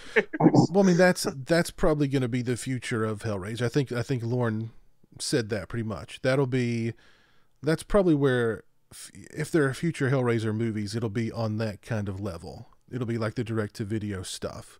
And I mean, I thought Hellraiser Judgment was fine. I mean, I enjoyed the movie. I liked it, yeah. And that's probably exactly around the level where it'll stay. I hope a lot of these franchises, though, like, sorry, because I want to finish your thought, and then I'm going to continue. Well, there was all that talk that, like, Blumhouse was going to, do a new Hellraiser and a new Scream movie. Somebody actually asked in the chat earlier if we'd heard anything about a Scream 5. I've not. But again, I think they'll fall down the same hole that, the Weinstein Company fell down for all those years trying to remake Hellraiser. Is you're trying to make something accessible that's fundamentally not accessible to a smaller audience of people. So, and they have the opposite problem with Scream. Scream is not a horror title. Inside the genre, don't get me wrong, but the appeal of it is not horror at all. The franchise went on, it became the Dawson's Creek audience entirely. It was characters return. There's a reason why there was such continuity with the casting of those films. And to recast them, you saw they tried to do it with the television series, which, a fraction of the fans of even the movies watched. I'm not sure that you can't capture that wide audience just because you want to. Those actors that get back again, I don't think it's possible. So I don't know if Scream might be just as hard to reboot or to restart, simply because it was a time and a place, and that audience has probably moved on. Lauren, going off of what you're saying, with stuff not being as popular or as widely known, this basically wraps into everything we've been talking about in general. But one of the cool things before Friday the 13th, the game went to complete trash, I guess we'll keep it PG-13, is the year that it was actually not completely dead. It was great to play in lobbies with just people, and especially kids who are under the age of 20, and they didn't really know, or they hadn't seen any of the movies. So I think that's one way, is through games, maybe, or maybe not really TV show, but games, maybe they do a Halloween or a Texas Chainsaw Massacre, because it was the funniest thing in the world to be to be in a lobby with someone who was 21, and they're like, I've never seen a Friday the 13th film, and then they'd watch a few of them because they were playing the game. But I think that's one way to, I agree with you, but let me ask you this, Orc. Yep. What would a Hellraiser video game even look like? Or what would a Scream video game even look like? They could probably be done, don't get me wrong. I think Hellraiser is tough. I think Hellraiser's tough, but Scream, Nightmare on Elm Street, Texas Chainsaw Massacre, and Halloween would all be really easy to do. So easy. You just get developers, writers, and people who can program. Easy money. Easiest money you've ever made in your life. I would make it if I had $2 million. I was going to say, I'm not a gamer, but I'm surprised they haven't made a game based on the Purge series yet. Can you imagine? That would probably sell like hotcakes. Oh, the Purge is an interesting case. The Purge is a really interesting case for Blumhouse, because they made a home invasion film. Yeah. That's what they made. That's what they were comfortable with. Franchise that kept getting larger and larger and having more mythology behind it. Yeah. The truth is, it would be a great video game series, but it's also the kind of thing where they don't know what the hell to do with it now. It's gotten so big that anything they do is going to be more expensive than they're willing to spend, even though the money's always been there on the other side. Listen, if you were Blumhouse, what would you have spent on a Halloween remake? I guarantee it would be a lot more than they did. Mm-hmm. They do not believe in spending money, and that's a good thing. New projects. Frankly, the idea of them making Scream or Hellraiser, I think that's a misstep for the company. I think Halloween was a misstep for the company. They were building new franchises and new IPs. Exciting to me. Then going backwards. Then go forward. And something like The Purge is still open territory. Yeah, particularly well, but all the movies have. Mm-hmm. Matter of fact, I'm surprised we've not got they're not doing another one, and maybe they are. I mean, I don't know, but it seems like they were churning one of those out every year, every other year. Well, next year's an election year, so they're probably saving it for then. There you go. Our buddy Monty is in the chat, or at least he was in the chat earlier. Monty, hope you're doing well, buddy. My buddy Malek is in the chat. Hope you're doing well. Janman Chronicles asks an interesting question. He says, guys, what is the VHS horror cover that spoke to you the most in the video store days, that screamed at you to rent it? There are a lot. There were so many great VHS cover arts. The one that instantly jumps to mind is Child's Play 2. Sorry, Jack, Chucky's back. With the scissors. Mm-hmm. Yep. For me, I Spit on Your Grave. Mm-hmm. Yeah. Any stick out for you, Lauren? I'm trying to think. There was a ton. Bloody Murder. The one that jumps to mind immediately is the Evil Dead 2 poster with the skull and the eyes. That was one that always drew my attention. You just helped push me. The Dead Pit. Yeah, light up eyes. Yep. Wish the film lived up to that. Oh man, but there's so many, man. There's so many that like the old media VHS release for Texas Chainsaw Massacre. That one sticks out. The old media. We could be here until dawn. Oh, that media logo creeped me out. Yeah, for some reason, it was just creepy for some reason. I don't know what was going on with that. They also did Liquid Sky, and that was the first time I saw that. I think Tremors was one of the best. The first Tremors movie. Oh, and it just had the monster, and it didn't look like the actual creature in the movie. yeah. Fred Ward and Kevin Bacon are just chilling. Media did a really cool Blu-ray or a VHS for Nightmare 2. That one really sticks out too. I saw I forget where I was messing around the other day, and I came across this site that had all these old VHS covers. And it just brought back so many memories, like movies that I hadn't thought about, or, like images that I'd not seen in freaking, 30 years, just came right back. It was really cool. Oh goodness. I mean, there's a lot that stick out, man, but the Evil Dead 2, the Chainsaw Media, VHS, and then Nightmare 2 Media VHS. Those definitely stuck out to me. But that was a very good question, AJ. Chris, how's it going, Chris? Hope you're doing well.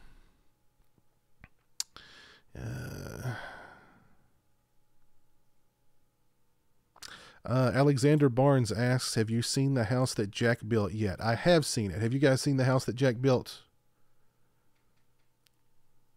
Not yet. Not yet. I'd like to, though. I'm interested to hear what you would think about it, Lauren. I did see it. It's very Von Trier, especially toward the end.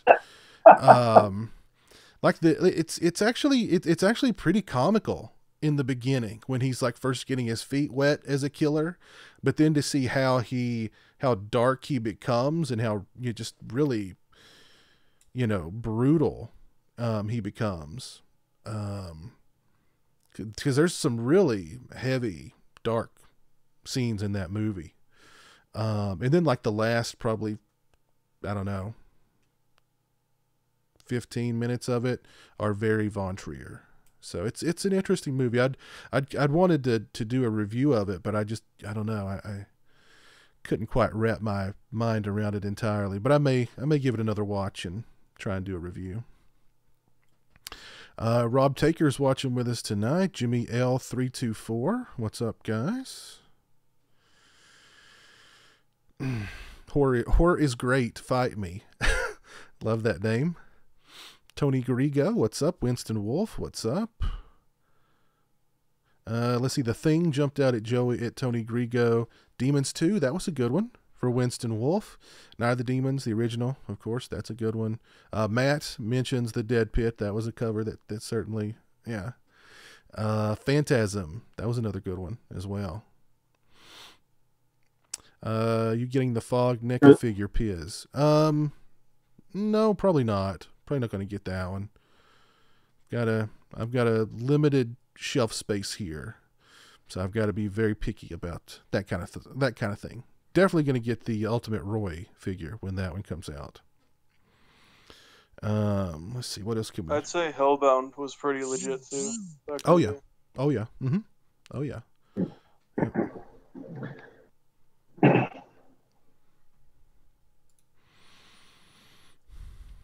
Now, Lord, we were talking horror conventions before we went live, and you said you went to a horror convention recently. Who did you meet, and how was your experience? Yeah, I went to the New Jersey Horror Convention, which is in its fifth or sixth year. Used to be in Edison, New Jersey. Now it's for the last 2 years has been down in Atlantic City, which is a great location because you don't have the parking issues that you have a lot of conventions, and the hotels are big enough. But it's a smaller convention in general. I only made time to meet John Russo and Kim Director. Mm. Everyone knows who John Russo is, but Kim Director was the star of Blair Witch 2, Book of Shadows, a film that I think I'm kind of alone in a corner as liking. I think it's what I said to her and her daughter was, this is exactly what a sequel should be, and the film no one wanted. It's not meta. It's actually a criticism of the earlier film, which is a really bold move. And it has a lot of really, really just cool ways of telling itself. It's time, and someday people are going to reevaluate it. Well, Artisan destroyed that movie too, because I mean they wanted their vision was very different from what Joe Berlinger's vision was, and they did a number on that one. I would love to see like a Berlinger's director's cut of Blair Witch 2. The first time I actually saw Blair Witch 2 in the theater when it first came out, and I was super hyped because I mean, of course, I mean the Blair Witch Project was a phenomenon, back in the day. Oh, yeah. And I remember walking out of the theater just being like, oh my God, oh God.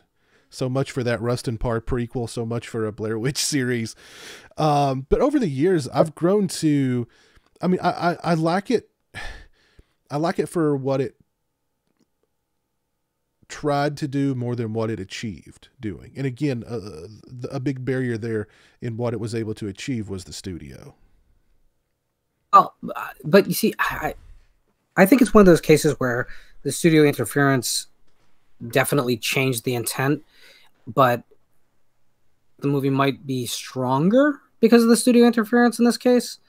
The main stylistic choice in the film is that everything that's filmed on film is fake, and everything that is filmed on video is real.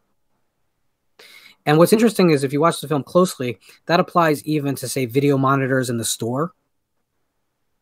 There's two stories being told concurrently in that story. And the fact that the studio went in there and made the video story more violent, traditionally horror,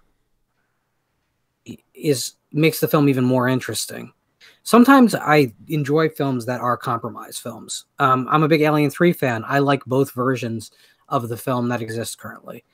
Sometimes I think it's interesting that compromise from the original vision, that this secondary vision arises in the good films. Obviously, in films that aren't very good, you can just end up with a big mess. But I think Blair is really good. Kim Director was really good to me. She spent a lot of time with me, partially because she just didn't have a line, which was really kind of depressing. But she was a great, and she was great, and she's again a new guest. You and I have talked about the fact that it gets kind of tiresome to see the same faces as the main guests year after year after year. Someone new that's trying to build a career in horror again. She's committed to being a scream queen again. It's really interesting to see someone who is going for that and who understands the value of creating a real relationship with the audience, spending the time. She's brand new about coming back to the genre, and she didn't have much, as far as glossy photos on her table or anything like that. She had just enough to get by, but she spent time with everyone that did show up for her. She was only charging $20 for an autograph. And it brought you back a few years. Mm-hmm. That's cool. And how was John Russo?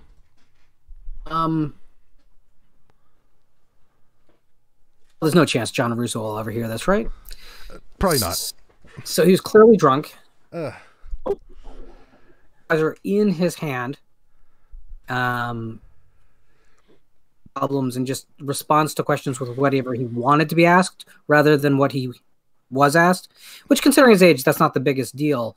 But if you're expecting to be blown away by this incredibly important figure in the history of horror, you're probably going to get disappointed. Everything was for sale. I mean, everything was. He basically is the Gene Simmons of the horror genre. I had the opportunity. I could have. Go ahead, Stone. I'm sorry. Oh yeah, I was just going to say, isn't he the one responsible for that horrible 30th anniversary edition where of Night of the Living Dead, where he filmed new footage and put it in, and everybody hated it? Was he the one responsible for that? I think so, but I think that was more. I think that was more of an attempt to get the rights back. They've been trying to get the rights back to that movie for decades, and they've tried doing different. Like the remake was an attempt to get the rights to the original film back. Mm-hmm. What's the issue? Basically, they never made money off the film. Exactly. They never made money on as soon as the movie was released, it went into public domain because they didn't put the copyright thing next to the name. So to put this into perspective, Night of the Living Dead stopped making money around 1970. So what has happened since then, because it's been in virtual public domain, because it's arguable whether it was ever really in public domain to this day, but possible at this point to claim ownership on the project. Anyone who had access to the film could draw a print of it and screen it. If every screening of that film that has happened to this day and every ticket that has been sold for that film gone back to the creators, Dead would be on the top 10 films in terms of ticket sales of all time. I believe that, actually. These guys have never seen a dime. So sad. The anniversary version is atrocious, but you have to understand that he was just trying to get a little bit back from this thing that is his legacy. Probably the wrong way to go about it. I agree with you. But a young filmmaker came to him willing to front the production if he got to attach his name and work with the official brand. So, Gasman, you've heard in the story of when he finished the film, what happened, right? You've heard about that, correct? What are you talking about necessarily? Nightmare on. I mean, Night of the Living Dead. After they completed the film, the day, what happened? Mind me. So Martin Luther King had just been shot. Oh, then, yeah. They were driving in the car, right? They were delivering Yeah, he just threw it in his trunk. Mm-hmm. I was just seeing if you knew the story, yeah. That's right. Yeah, I've heard that story, yes. But I thought, the copyright was originally on the title card for Night of the Flesh Eater. Yeah. And when that got, they changed the title, but they forgot to switch the copyright. Yeah, that's pretty much it, yeah. Imagine if they didn't close the trunk, where we'd be right now. Oh man. Oh god. It's just such a shame they haven't gotten the rights yet. It's been all this time. Yeah. How copyright works in America. Once you create something, it is copyrighted and you have the full protection of the law, no matter what. So the fact that the title card no longer had copyright information itself wasn't the problem. The problem was that by the time it was discovered that 1 million people had made illegal copies and were distributing it, the company had broken up and everyone was claiming authorship. And because there was no documentation of who actually owned it, the courts determined that no one owned it. So it's not, a lot of people think that it's because, the copyright symbol, a date, and Filmway Corporation was not at the end of it was the problem. That's not actually the problem. The problem was there's too many people claiming it, advantage in proving it. it's one of the sad things about it too is the fact that Romero, because he had a career afterwards, had the ability to launch the remake, which gained him a foothold. Elite, when they went to make the Laserdisc, went to Romero. And Romero was a huge part of it, don't get me wrong. He's probably the lion's share of the creative aspect of it. But, you know, Hinsman and Russo, Russell Streiner. yeah, Steiner, you know, they got even less than Romero got out of it. Oh, So yeah. as much as you want to be on the team Romero about this, at least he built a career off of it. Yeah. Because what did Streiner and Russo do afterward? They did the Booby Hatch and all these other little low budget endeavors. Well, no, they did Return of the Living Dead. They did the great the Majorettes. Love the Majorettes. Yeah, well, actually, Romero and Russo like sued each other over the name Living Dead. And it was deemed that the court ruled that Russo could use Living Dead, and Romero could have Dead. Yeah, exactly. Yeah, I like that. That was because Russo had published the novel version of Night of the Living Dead, so he had ended up with a cross-media license. So the court ruled on his behalf. You know what's interesting is, like Russo had written books for, like, there's a Majorettes book out there somewhere. Like he wrote that as a novel first. You've got it? You own it? No. It was on his table. Everything on his table was ridiculously expensive, by the way. Really? Mm. But he did a lot of cool stuff. He had original photographs that he had taken from the set that he had held back and had never been published anywhere. Photo was, like $300. Wow. Who's going to do it? Yeah. I mean, he's done a lot of other stuff. I mean, he's directed a bunch of other movies. None of them have been very good. He directed Santa Claus, CLAWS. He's written books, he's done comics and stuff. And, I could have met him at a convention a few years ago and I just decided not to. I'm just trying to meet a lot of the older guys who we're not going to have a lot forever. Yeah. Because a couple years ago, conventions, and 10 times in a row, I said, I'm not going to bother. He'll be at the next. I'm glad I finally did go up to his table, and I'm worried about, at this point, is Russo going to be able to do this?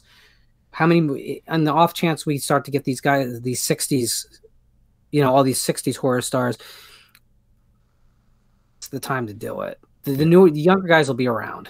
Yeah. But he just turned 80, so I mean, I don't know how much longer he's going to really want to do it, even if he can. So, I really want to see new blood in the conventions, though. I'd love to see the legacy actors because they're real. I love Golden and Silver Age horror, but I want new people. I don't want to see the same faces over and over and over. As much as I might love them, this year I wanted to go see Christina Ricci. I love her. She was a great new addition. Yeah. But, she also caused disruption because I think she's a major reason why she and Dolph Lundgren are a major reason that Monster Mania sold out and there was no tickets available at the door. Ever buy advance tickets. Ever. So for a lot of us, we missed out on an opportunity. There was a controversy with her at Horror Hound in Cincinnati last weekend, where she had only agreed to do so many photo ops contractually, and either the convention, the people who were selling the photo ops didn't know that, or they were like, well, we'll just sell them anyway, and then we'll schmooze her into doing them. And she was like, no, I'm only going to do the amount that I contractually agreed to. And so a lot of people were, a lot of people on Facebook were very pissed off. People were saying, I drove 12 hours for this and I'm in line 15 minutes before and they tell me no go. But then I don't know if this is 100%. This is what people were saying in the chat. I don't know if it's true or not, but instead of a refund for photo op A, they were giving them tickets for photo op B. However, the photo op they'd paid for that had been canceled was more expensive than the photo op that they'd added them to. You see what I'm saying? So they paid for $100 photo op, but they only got a $70 photo op or something like that. So I don't know. I don't know if that's true. That's what people were saying in the chat or in the on Facebook. But this is exactly the problem with a lot of promoters, because even if there's an option where she decided to do half of what she can contracted to do, that doesn't sound like it's part of the picture. But the truth is, like, you get an exciting star to come in, someone that you know is going to drive people to your convention, own the business specifics and stick to them. That's insane. She could have been a guest that wouldn't be a perennial, but maybe every 5 years would come in and set it on fire. And I really don't understand where that mindset is at.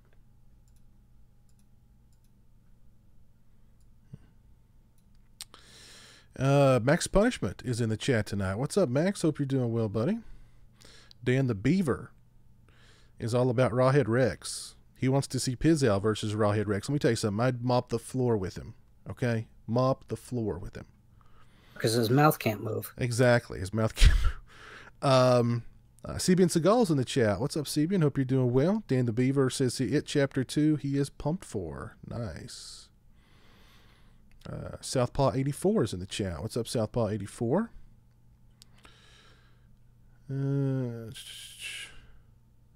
Blair Witch was an amazing theater experience in 1996. Southpaw 84 says, I agree. I was there in the theater watching it with a buddy of mine in an old, nasty theater in basically an empty mall. And it was the perfect setting. It was like the theater was empty pretty much, as I recall. Just nasty, ran down old theater. It was the perfect place to watch the movie.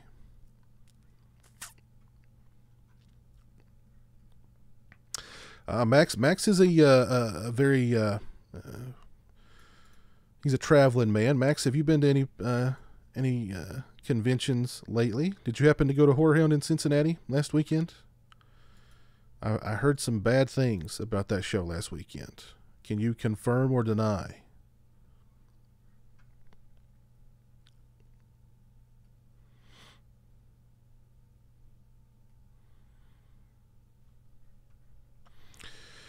Oh, goodness. We've been going for 2 hours and 21 minutes. My goodness. Talking movies. What is a film that doesn't have a home video release you would like to see on Blu-ray? That's a good question. Anybody? Stone, is there a movie on VHS? Is there a movie out there that's not gotten a Blu-ray or DVD release up to this point that you would like to see? Get a Blu-ray or DVD release? Fade to Black.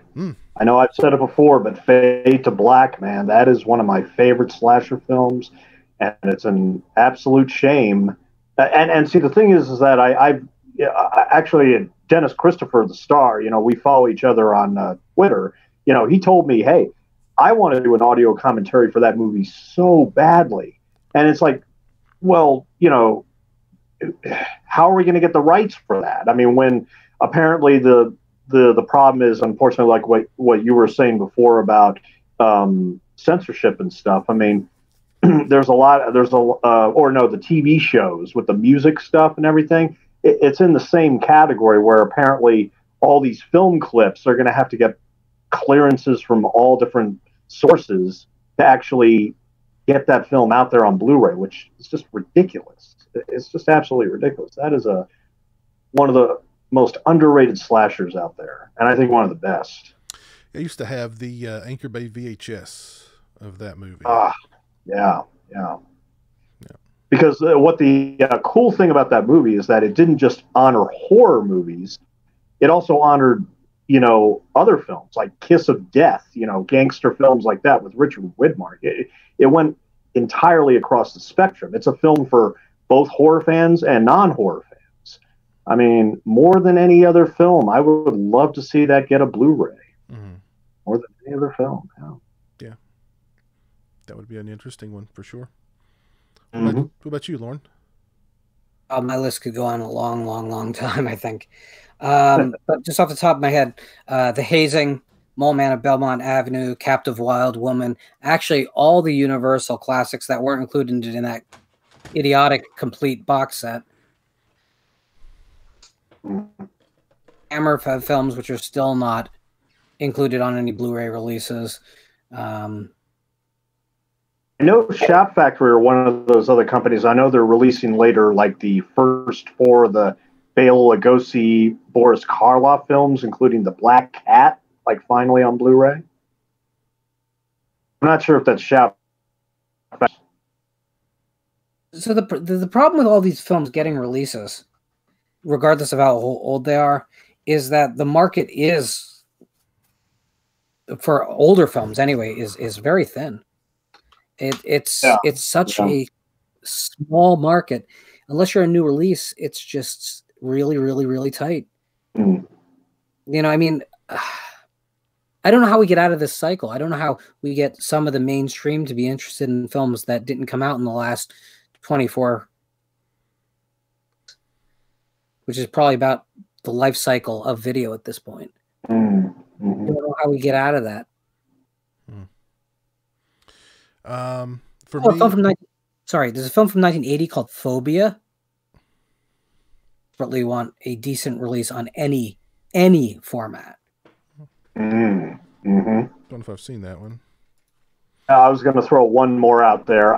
This drive-in classic from the 70s called Massacre at Central High. It's not really a horror film. It's more like a 1984 Animal Farm type of allegory where, you know, this new kid at school, he gets, he has to deal with these bullies. And so he gets fed up and kills the bullies. But then, like, I'm not going to spoil it, obviously, but like, that's like one of those underground cult films that people talk about. And I know Synopse, they've been trying to get that on Blu-ray for years. I don't know what the holdup is, but you know, that's another one I want very badly. But yeah, I'm done. For me, I mean, I'm still holding out hope for Fright Night 2 to land on Blu-ray, hopefully this year. Psycho Cop. The unrated. Oh yeah, the unrated version of Jason Goes to Hell. Oh, of course, yes. Of course, yeah, absolutely. That will never happen.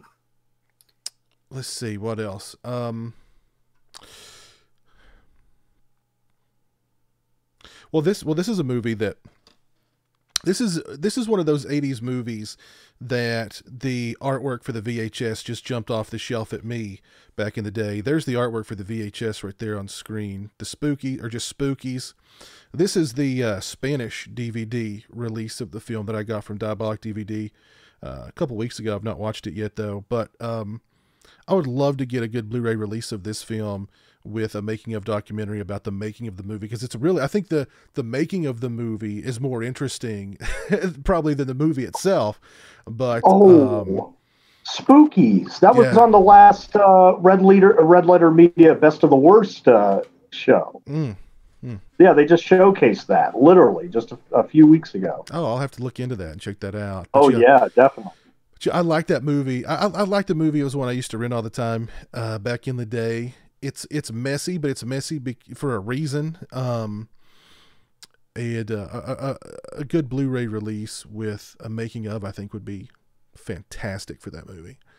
I actually talked to I tweeted I forget the guy's name, but he does acquisitions for Vinegar Syndrome, and he said that that getting the rights to the movie is a mess, but I said something to the effect of, I'd love to see a documentary about the making of that movie and the mess that was the making of the movie. And he was like, well, I think you'll be very happy later on this year. And I was like, oh, sweet.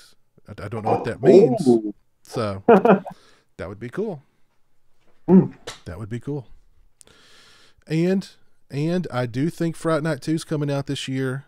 I've heard a couple of things, and I was Michael Felsher of Red Shirt Pictures. He does occasional live streams on his Facebook page, and I point blank asked him in the chat, will Fright Night 2 come out this year? He was going down the list of everybody's questions, answering every single question. He got to my question, and skipped right over it. So I'm hoping that means he's working on Friday Night 2 right now, or he has worked on Friday Night 2. I'm hoping, but I'm hoping. Friday Night 2 is long overdue.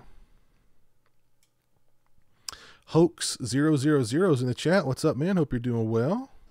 Dan the Beaver wants Slaughter High on Blu-ray. Jimmy L324 says Massacre at Central is excellent. Yes. Oh, he says Hoax000 says Synapse is putting out Massacre at Central High. They're doing a new scan of it as we speak. Very cool. Oh, right. Oh, okay, good. Because I know it's been, I don't know. I thought they made the announcement like years ago, but I guess they're finally getting it scanned, which is great. Well, and whenever there's a Synapse release, because I mean basically Synapse is one guy. I can't remember the guy's name off the top of my head, but like with the that Prom Night release that took so long, because I mean like he literally, he was like doing it himself. You know what I mean? So I mean it took forever, but I mean that was a great release, and Synapse does. They only do occasional releases, but when they do, I mean they do them right, or he does them right. I can't think of the guy's name off the top of my head. Sean Cunningham's first film Together is getting a Blu-ray later this year. Oh, okay. I think that's I don't want to assume that's a porno. I think that's like a sex education film. Yes, it is. It's an educational film. Quote unquote education. Exactly. Hilarious is what it is. The only way you can get away with showing nudity back then, if it was in an educational or graphic sex back then, the only way you can literally get away with it is educational. It was what they call a white coder, in which they have talk about sensuality for 5 minutes and then. And incidentally, Cunningham himself is the doctor in the movie. Nice. Nice. I'd be too. I'd cast myself as a doctor. Have you seen any of those Schoolgirl Report movies? If not. Remember those, like way back in the day? I absolutely know what they are. This whole Sweden series from Sweden. Yeah. Yeah, but I've never seen any. I'm not actually. I love exploitation, but that's the wrong side of exploitation for me. Yeah. Oh, absolutely. I saw them. I actually reviewed a couple of them online many years ago, and I just cringed because, it was like, this guy is like a sex expert, and he says, yes, we have all this research about all these schoolgirls and how they're so, whatever, this and this and that. And it's disgusting to watch. It's literally disgusting. And they did all this under the guise of education. So, I mean, yeah, don't bother with those. Don May, by the way, is the guy behind Synapse Films. Okay. Jan Man Chronicle says, do you guys like or dislike when movies are upgraded to Blu-ray, but do not get individual releases, are instead lumped into collection sets or double/triple features with other movies?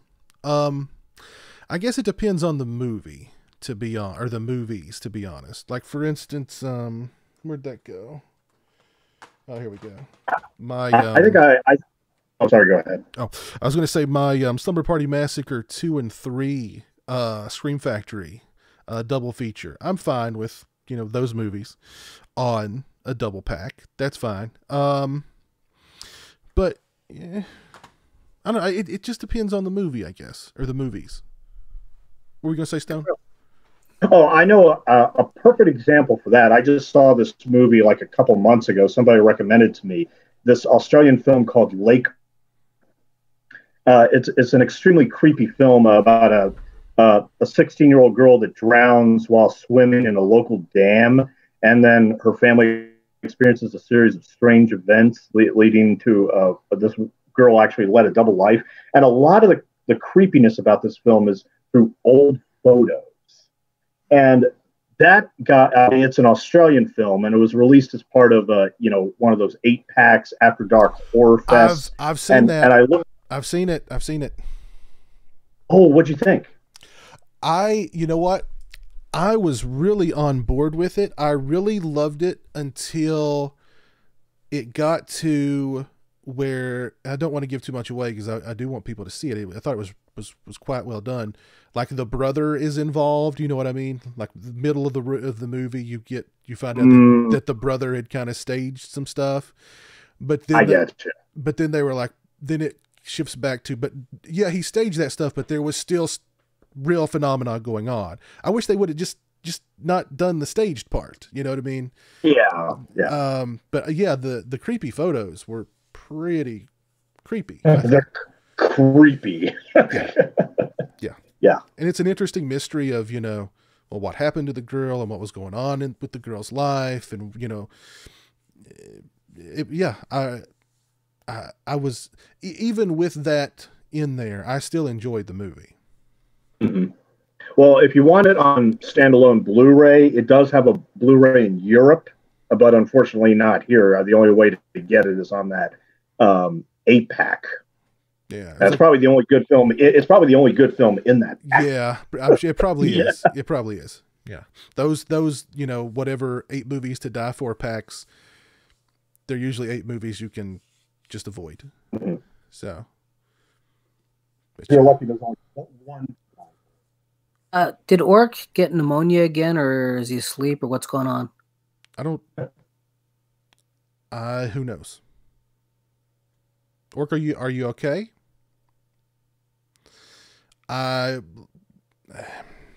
He passed out. He just passed out. Let's move on. Okay. At least he's not snoring into the microphone. Do you have any thoughts on the question, Lauren? What was the question?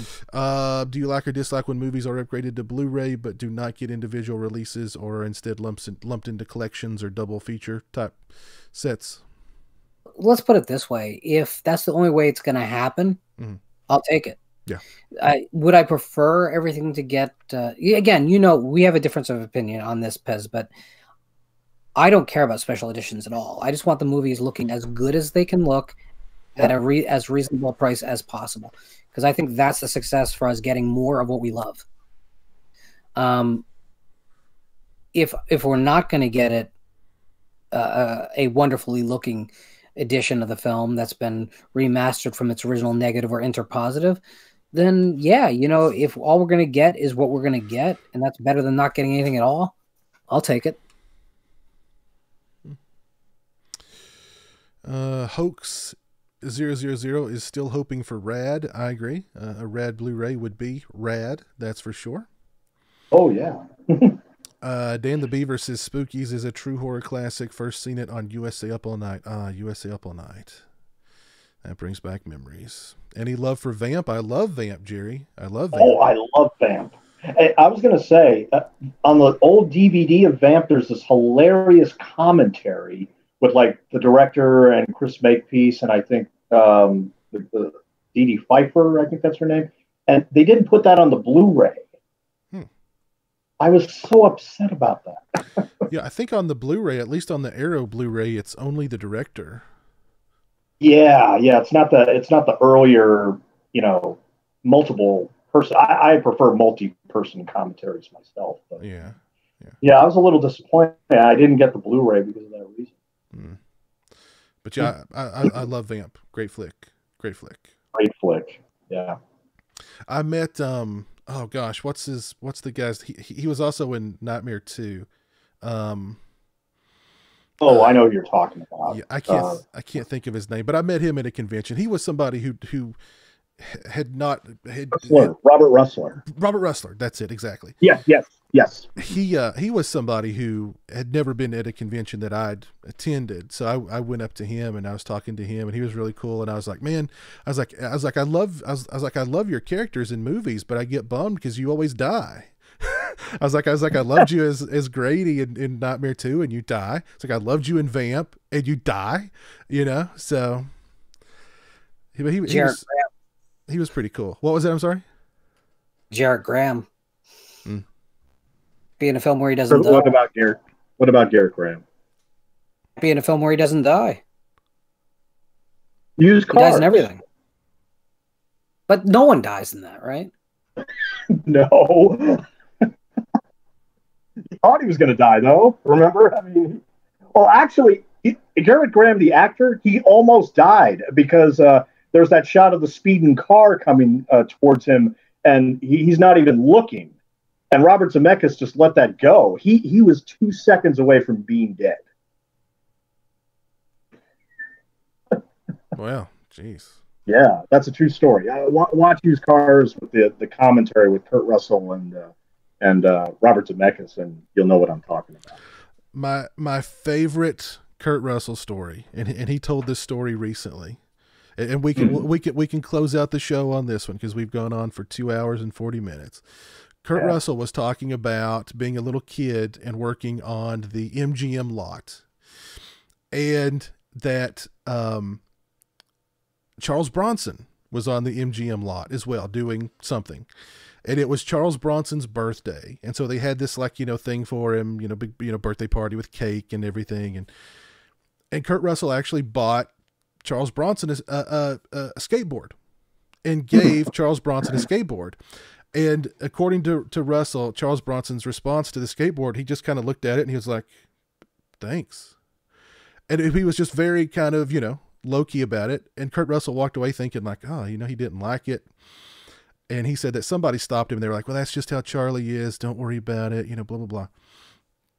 And so he bumped into, Russell liked to skateboard around the lot. Well, eventually he was told that he can't skateboard around the lot anymore. So the next time he saw Charles Bronson asked him, why aren't you skateboarding? And Kurt Russell said, well, they told me I wasn't allowed to. And Bronson goes, come with me.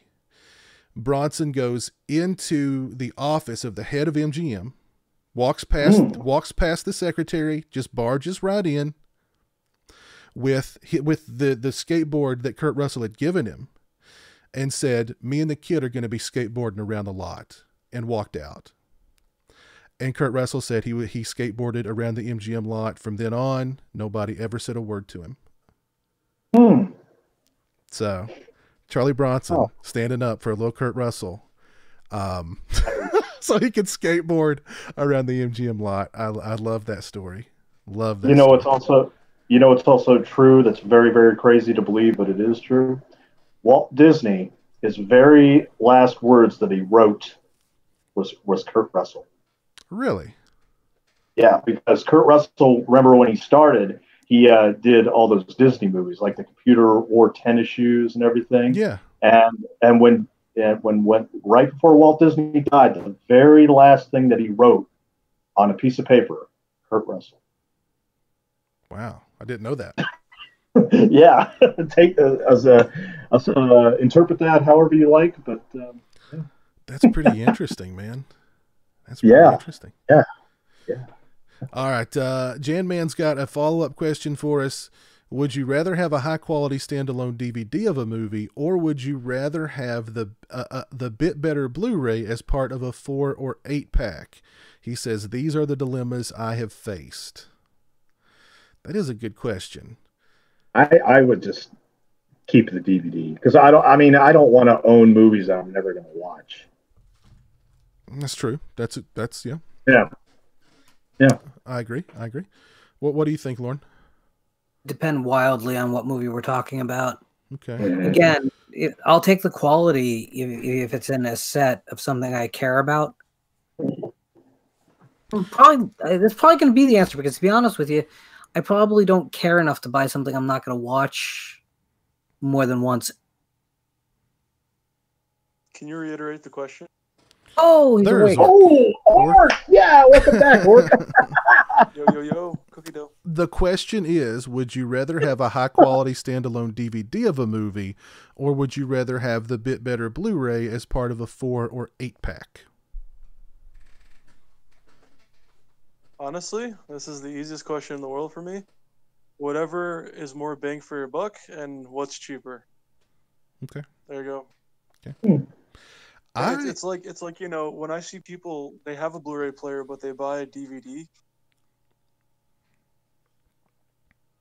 They buy a DVD for like 18 and then the Blu-ray is 20. And I'm like, why would you do that? Because you just get DVD and digital, and then you get Blu-ray digital and the DVD. Like I don't get, like, if there's a $5 difference, I get that, but sometimes I just see people on like Black Friday sales and shit, and I don't get any of their logic on what the fuck they're doing. I guess they just like to like take money and flush it down the toilet or something. I don't know. When they're not like a casino is gambling their life savings away. But Well, that's what it is. well, some people don't know the meaning of a great value orc like you and I do. Yeah, exactly. Why do you have to Especially at judge Walmart. like that, Ark? Yep. I want to throw. It's- If I want to flush it, what does that have to do with you? You could give it to Ronald McDonald Charity House. Okay. But it's like when the perfect equivalent is like seeing. I'm trying to be quiet. Sorry, I paused there because I was being getting my hot pockets were almost ready. But it's when I see people buy Apple products. Apple products, I'll never forget it. I was at Chipotle, going back. It's always Food or Friday the 13th, which we mentioned both, because this is an awesome show. I was at Chipotle talking to my friend about StarCraft 2, and that dropped in 2010.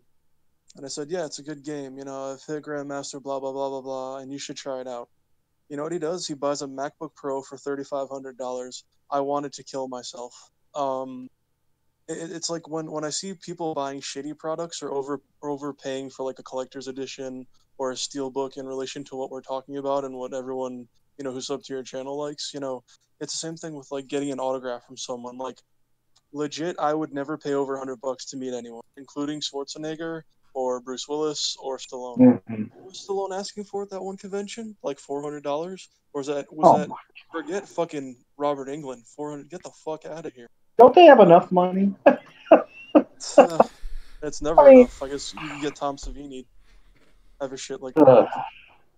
But there's a limit. Like, I don't even care if I'm like a billionaire. Like, yeah, man. I see like people drop like a few grand at these conventions, and I'm like, okay, well, I guess you have a trust fund. Like, I guess that makes me jealous, but I mean, I don't get it. Sometimes it doesn't make sense. Mm-hmm. Well, let me ask you this, Lauren. This is a question for you. Okay, if you could have license to drive on just the best quality 4K Blu-ray release, or you had the entire Corey collection 4K Blu-ray release, you're going with both, right? I'm going with corrective eye surgery, which would blind me for life, so I wouldn't have that make this choice. Wait, the bigger concern here, though, is how the hell making these hot pockets that just took an hour and a half. Hey, man, are you heating these by solar panel? Or... it's a crock pot. It's a family secret. It's a family secret. It can't be a crock pot. It'd be done by now. It's a hot one. It's called the Stephen King method. One day you'll learn, Lauren. Inside. He's steaming them. You put 2 stones together and create a fire in this time. Yeah, I know. What the real question here is what kind of hot pockets are we talking about? Are we talking about pizza hot pockets? Are we talking about ham and cheese hot pockets?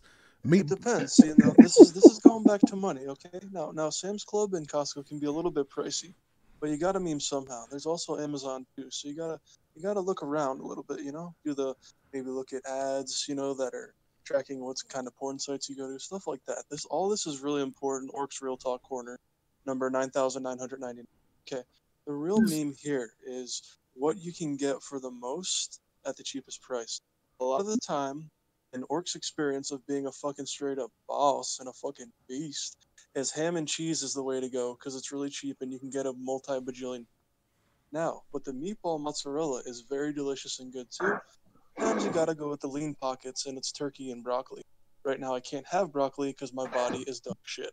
But that being said, I overall, I gotta go with the ham and cheese. And they produce those things like they pop them out like babies in it, straight up in China. I know, sounds racist, but it's kind of fun a little bit. I think what we're learning is that when he says hot pockets, it's a euphemism for something very different. Yeah. Well, I mean, only Jay and would be able to answer this because he lives in the deep south. But I don't make Alabama Hot Pockets. Urban Dictionary, that one if you want to have Oh a fun God! time. All right, let's go. Let's go. Let's go out. Let's end this. Let's end this thing. Let's end this thing. All right, guys. Well, big thanks to everybody who tuned in tonight. We've gone on for nearly 3 hours talking about movies and just shooting the breeze. It was a lot of fun. Dan the Beaver, I will say hi to Jeremy for you, for sure. But big Hang on, thanks. I'm gonna let you finish. Honestly, I fell in the toilet and I was making Hot Pockets. So there you go. If you want to know everything, real talk. Okay, the truth finally came out. And you're correct, Max. Orc is a noob. But Max is a fucking noob as fuck. Nooblar, nooblet. Okay. Not ghost. So thanks for hanging out with us tonight. Thanks to Lorne. Thanks to Stone. Thanks to Orc for joining me. And glad to be here, buddy. Yeah, always a good time. And you guys have a great night. And we'll see you again very, very soon. And until then, wait. No. Peace. No. We're gonna end it. Fizzle, don't you have a Patreon? Let's go. Don't you have a Patreon, Fizzle? I do. The Patreon, it's right down there at the bottom. Patreon.com/Pizzal. And if you decide to become a Patreon supporter of mine, you may be able to join us on a future stream just like this and talk about movies. And more incentive, I'll actually mute my mic and not say a fucking word. Sorry, I had to drop the. There you go. So more incentive. There you go. That's follow him on Twitter. Yes, follow him on all social media platforms. I am. Instagram is amazing too. Lots of masks, lots of memes. Good stuff. Memeing and dreaming, baby, all day. All right, you guys have a good one. We'll see you again soon. Peace.